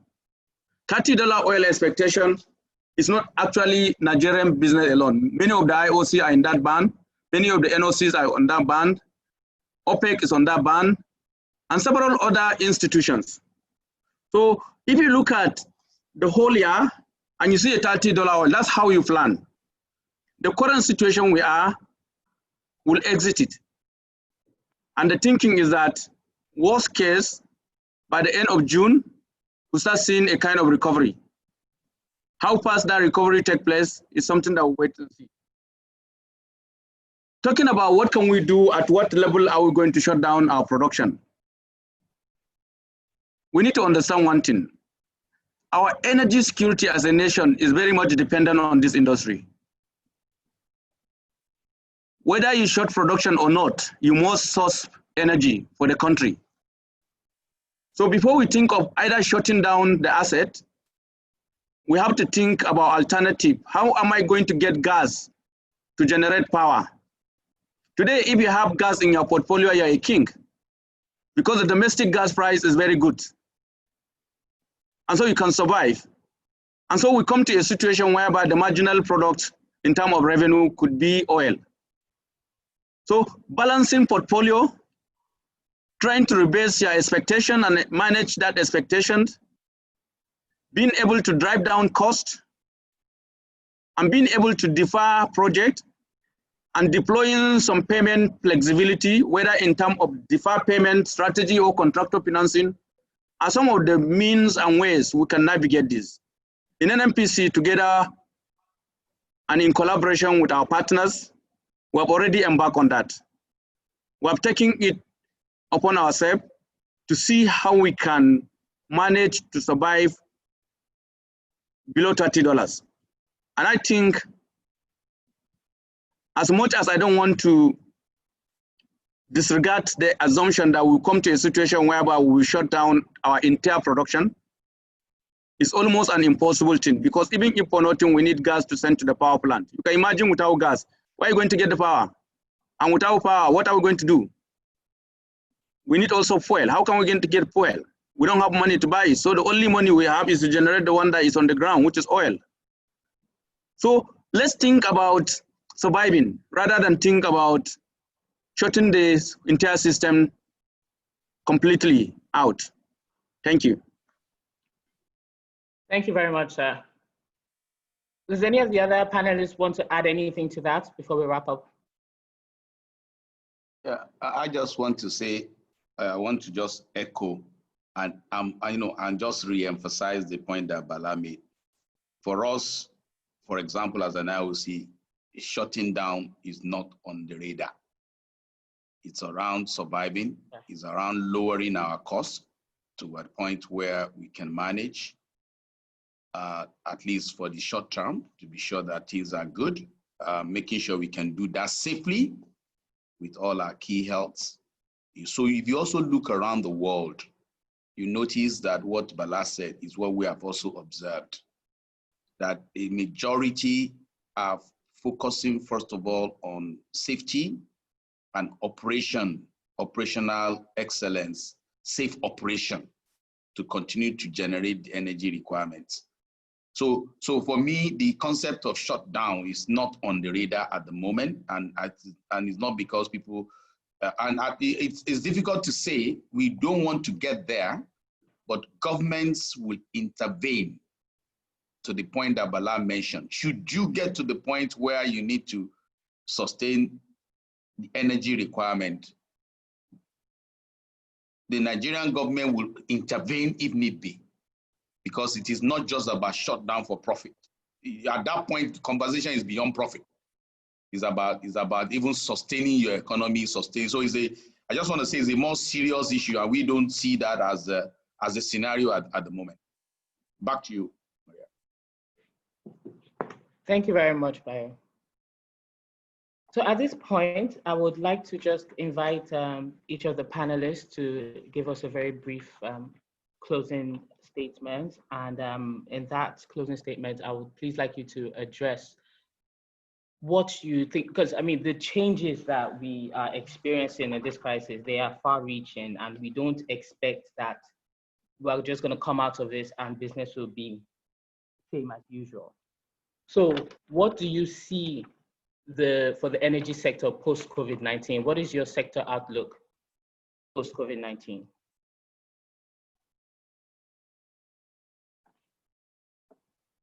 Let's start with Mr. Munti, please.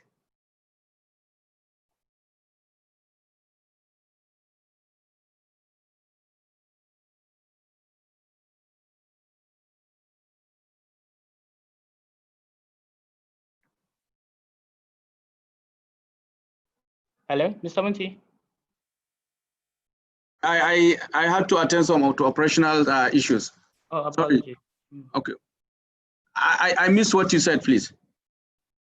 Okay, so we were just talking about closing statements. So what is your sector outlook post-COVID-19? We don't expect the industry to go back to normal. We don't expect it to remain the same. So what is your outlook on what the energy sector would look like? Obviously, nothing will go back to where we were before because the entire world has been altered completely.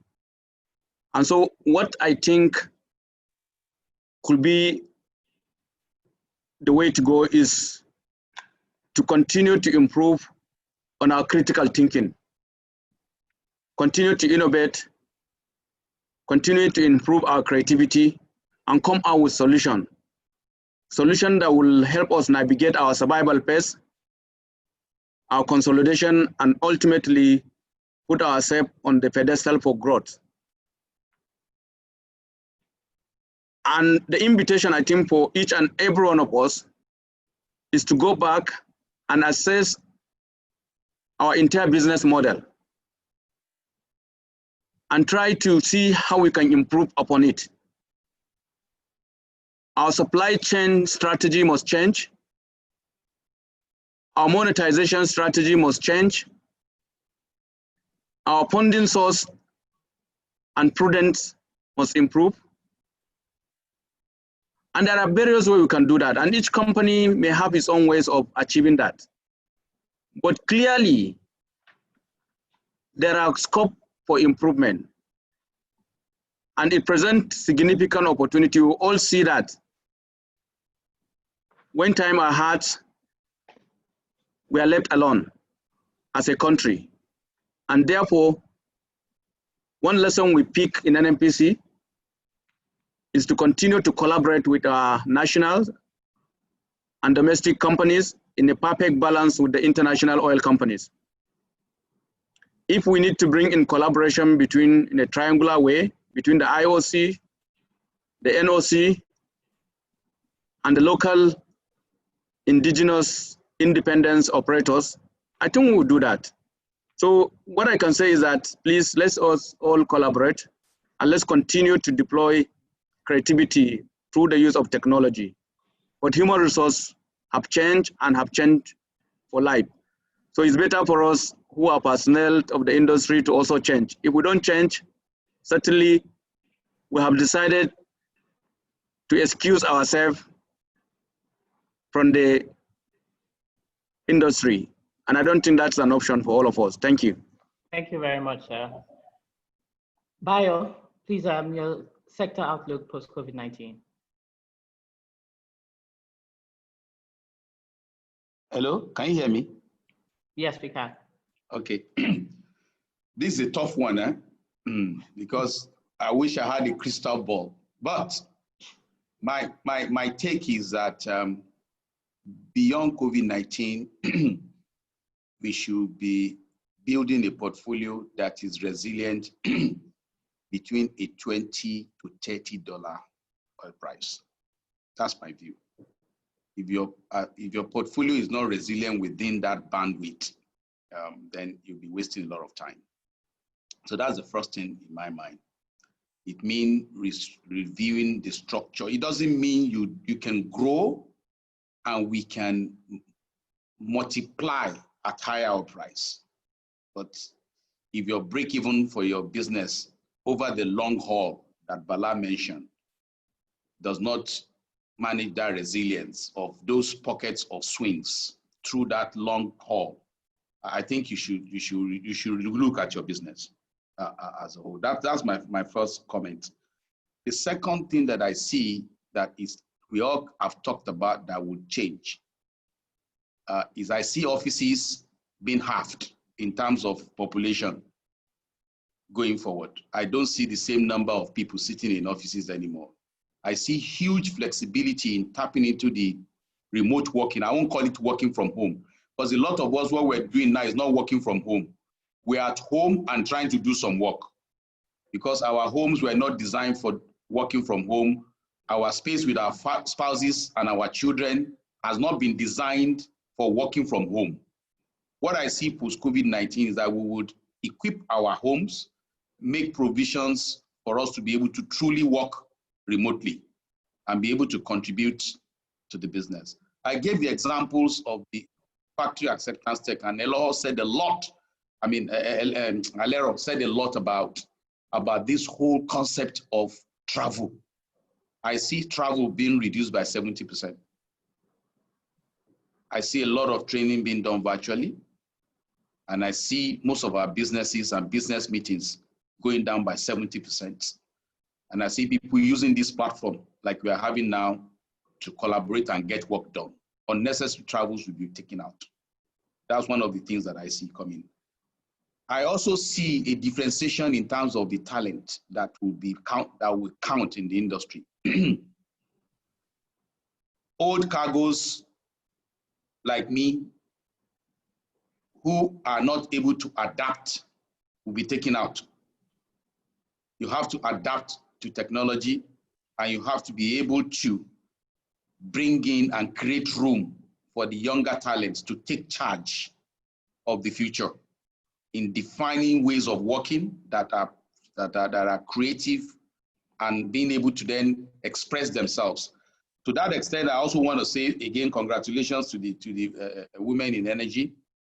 One of the things I'm hoping that you get out of these whole sessions is that what I think most of the panelists have talked about, creating an environment where people can speak up and can make sure their voices are heard and can pass their ideas into the systems, to the CEOs, to NMPCs, to the policymakers as well, in collaborating to this drive. But talent will drive that future. How companies are able to use talent to drive technology and leverage technology and create room for those talents to be able to unleash their creativity that Bala talked about will differentiate who are the winners and who are the losers in what I see coming through. And I think for me, lastly, just to say, this is like I say, it's a very, very big question. I see the fact that the survival and recovery might linger a little longer. So that resilience, before we then get, and I think Bala talked about it, whether it's V-shape or L-shape, is an important assumption.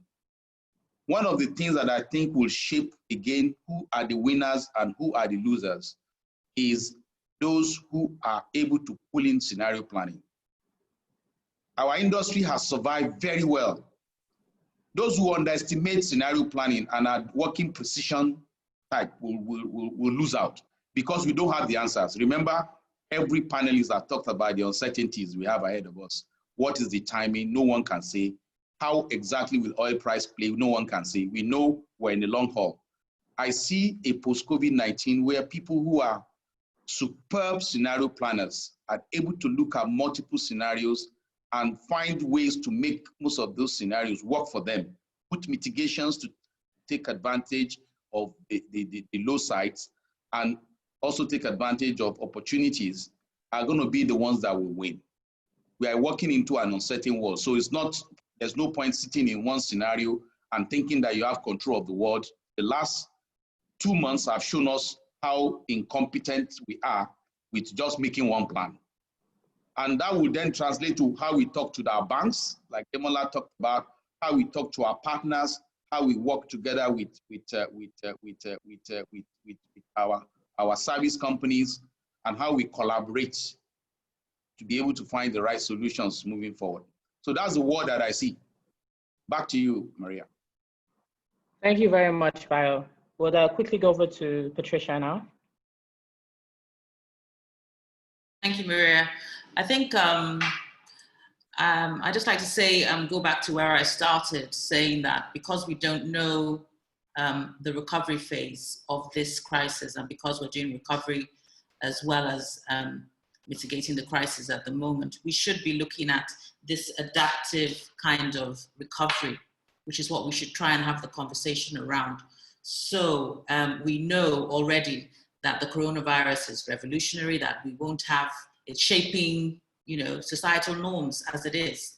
And then we also have it, the coronavirus pandemic in collaboration with the low oil prices, which is also now is reshaping the business norms as well. So we have a combination of this, and those are the conversations we need to start having in the industry, not even just post-COVID-19, but just through this recovery phase, this adaptive recovery phase that we'll be going through. So we need to have this common goal and vision. And so it's very, very, very encouraging to hear collaboration. So even we as service companies, I think there needs to be collaboration amongst us, as well as collaboration, laterally between the national service companies and the local ones. Apart from this, I think we need, post-COVID-19 or during recovery phase, we need to preserve our own, ensure business continuity for the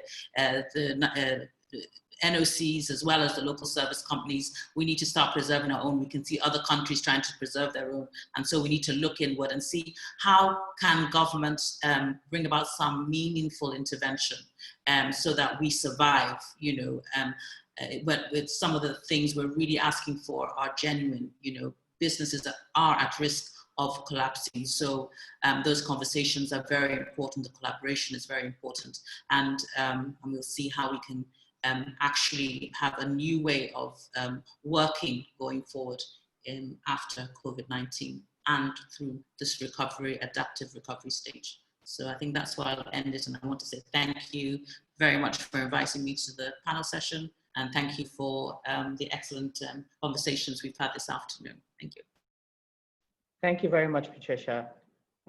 Alera, can we hear from you, please? Thanks very much for this opportunity. I think it's really important that we do not waste the pain of the process that we've just gone through, and that clearly the world is different as we go forward. The nature of work is changed and probably changed permanently and fundamentally in several ways.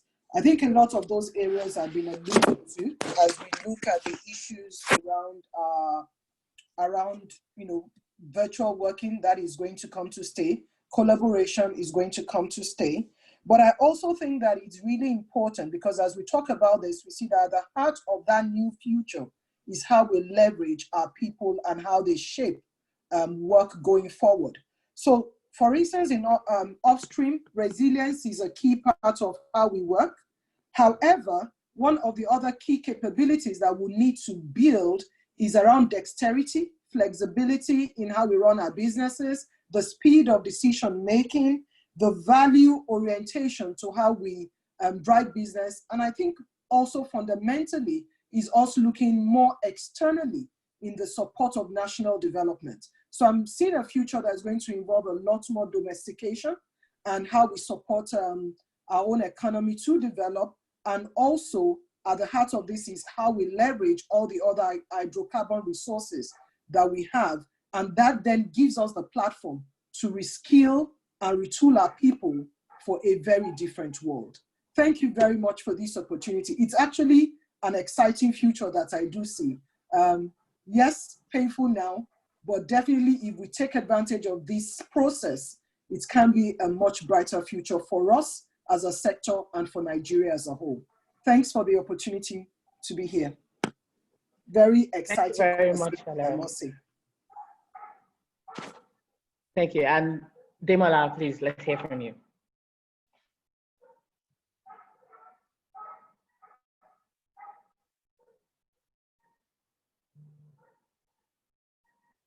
Demola? Yeah. In closing, I'm taking stock of what I'm learning from what's been happening either through COVID, what's happening to oil price, what happened in West Texas Intermediate. I think there are three lessons for me. I think number one, Bayo said it, Nigeria has to get its unit operating cost and its unit technical cost. I know this is a very technical language, but the cost of producing a barrel on a day-to-day has got to be less than $10, has got to be. And then the cost of development and the life cycle cost, everything must fall below 20. Can we get there? Yes. I think Bala was the one that said, 15, 20 years ago, we were way below that when you look at T1, T2, and that's also technical language. And we have to do everything to get there. We actually have to go target costing now. So one of my big lessons is, you don't do that, you'll never be competitive. And what happens is, the lower cost producers will stay alive. and when demand is low, you will have to shut in. So first big lesson. And so for us in first TMP is, how do we keep unit operating costs at way below 10? And that's going to drive our conversations around what we develop and how we work with our contractors. I think the second lesson I have learned is we've got to have a value chain that starts from where we produce the commodity and we create value out of it. And the struggle we have today when we are unable to ship our oil is because we don't have a place to take it. So my vision and hope is, in another few years, we'll have about 1 million barrels a day of refining capacity. Dangote and the NNPC refineries, and also all the modular refineries. I think one thing is clear now: if you don't have that, you're always going to have the short end of the stick. But when you have a place to actually refine your crude and all of that, and that also goes for gas, then you've got a more robust oil and gas value chain. We don't have storage, we don't have processing capacity, and we've got to have that. And when I say those are some of the big changes that we have to step into, the world has just shown that when you don't have that value chain, you are really at the short end of the stick. I think the third one for me is, Bayo said it, we're working from home. One of the biggest lessons is you start your conference calls in the morning, and you're probably having conference calls all through to the later part of the evening. But there's some lesson about how we can work better. I mean, and Leros talked about training being, using all these mediums. I mean, I counted, we had almost 260 participants in this call, questions being rolled out. So these things can work. So it's all about ways of working. And I think for me, in a CEO's job, is how do we take this back into the business and it doesn't become business as usual? And lastly, this time is going to pass. And we know that this happens in our industry. This is one of the worst ones, but it will pass. And the question is how we don't become drunken sailors when the good times come, and how we just capture what we're doing today, capture the lessons and bake it into how we take it forward. And so if I close my eyes and say, what is the future? Maybe by next year or 2-3 years time, we've actually brought our cost down below 20. And, the Dangote refinery and the NNPC refineries and the modular refineries, Walter Smith and all the players out there are on stream. So when we have low oil production, we can funnel our crude oil into these refineries and continue to turn the engine of this country. And then, for gas, we start to focus a lot more of our resources on gas. So that's my, when I close my eyes for vision, we really have the value chain. And then I will close by saying, Bala said something that I hadn't really thought about before. We export our crude, we export ourselves for medical treatment, we export our children. So every time we have a problem, we just export to those who have found solutions to it. I think what the world is beginning to tell us in this COVID world is we have to find our own solutions. And it's scary because there's a lot to do. But I think what this time has told us is we really have to find the solutions here so we're not exporting our solutions. Thanks very much. And to women in energy, the first time I'm engaging, so I must thank Fumi for inviting me to this. You guys, this is fantastic. Well done, keep it up. And you'll always have my full support as you do this. Very well done. Thank you very much. Thank you so much. I would like to, first of all, take this time to thank the panelists for your time. I know that the time is far spent. We have gone over the time that we told you we were going to take. So thank you for being patient, and thank you to the audience as well for being patient and putting up with it. Just to close, I would like to summarize some of the key takeaway points that I've gotten from the panelists. And one being there needs to be critical thinking, innovation, creativity in coming up with these solutions. And we need to improve the indigenization of services in order to reduce costs from service providers. But also on the other hand, the government needs to find a way to make meaningful interventions so that we are preserving our own, so that our own local companies are not the ones that are on the short end of the stick. Most important takeaway here is we need to build a resilient portfolio, a portfolio that can stand the $20 per barrel test. So we need to work on driving our costs down and not coming out of this as if it's business as usual and going back on a drunken spree. So it is important that we continue to keep an eye on cost and look for ways to bring our costs down.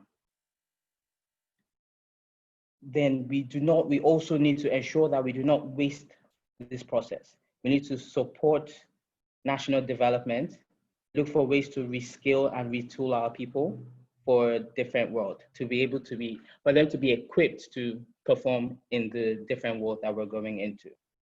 And most importantly, we need to find our own solutions, and we need to be our own solutions and not just keep exporting problems to others who have found the solutions. Thank you very, very much again to our panelists. Final contribution from me is I would say collaborate, align, monitor, learn, and innovate. These are things that we need to, without innovation, the industry is going to come to a standstill. So we need to continue to innovate no matter what the industry throws at us. This is a long-term business. It's not a 2-year business. It's not a 1-year business. It's a long-term business with cycles, and we will definitely get through this cycle as well. So let us all carry the banner of hope. Thank you very, very much for tuning in, and please do follow our social media handles that's being displayed on the screen now. And most importantly, please everybody stay safe, stay at home, and keep practicing physical distancing. Thank you so much. And thank you again to our panelists. This has been a really, really enlightening session, and I really appreciate all of your time.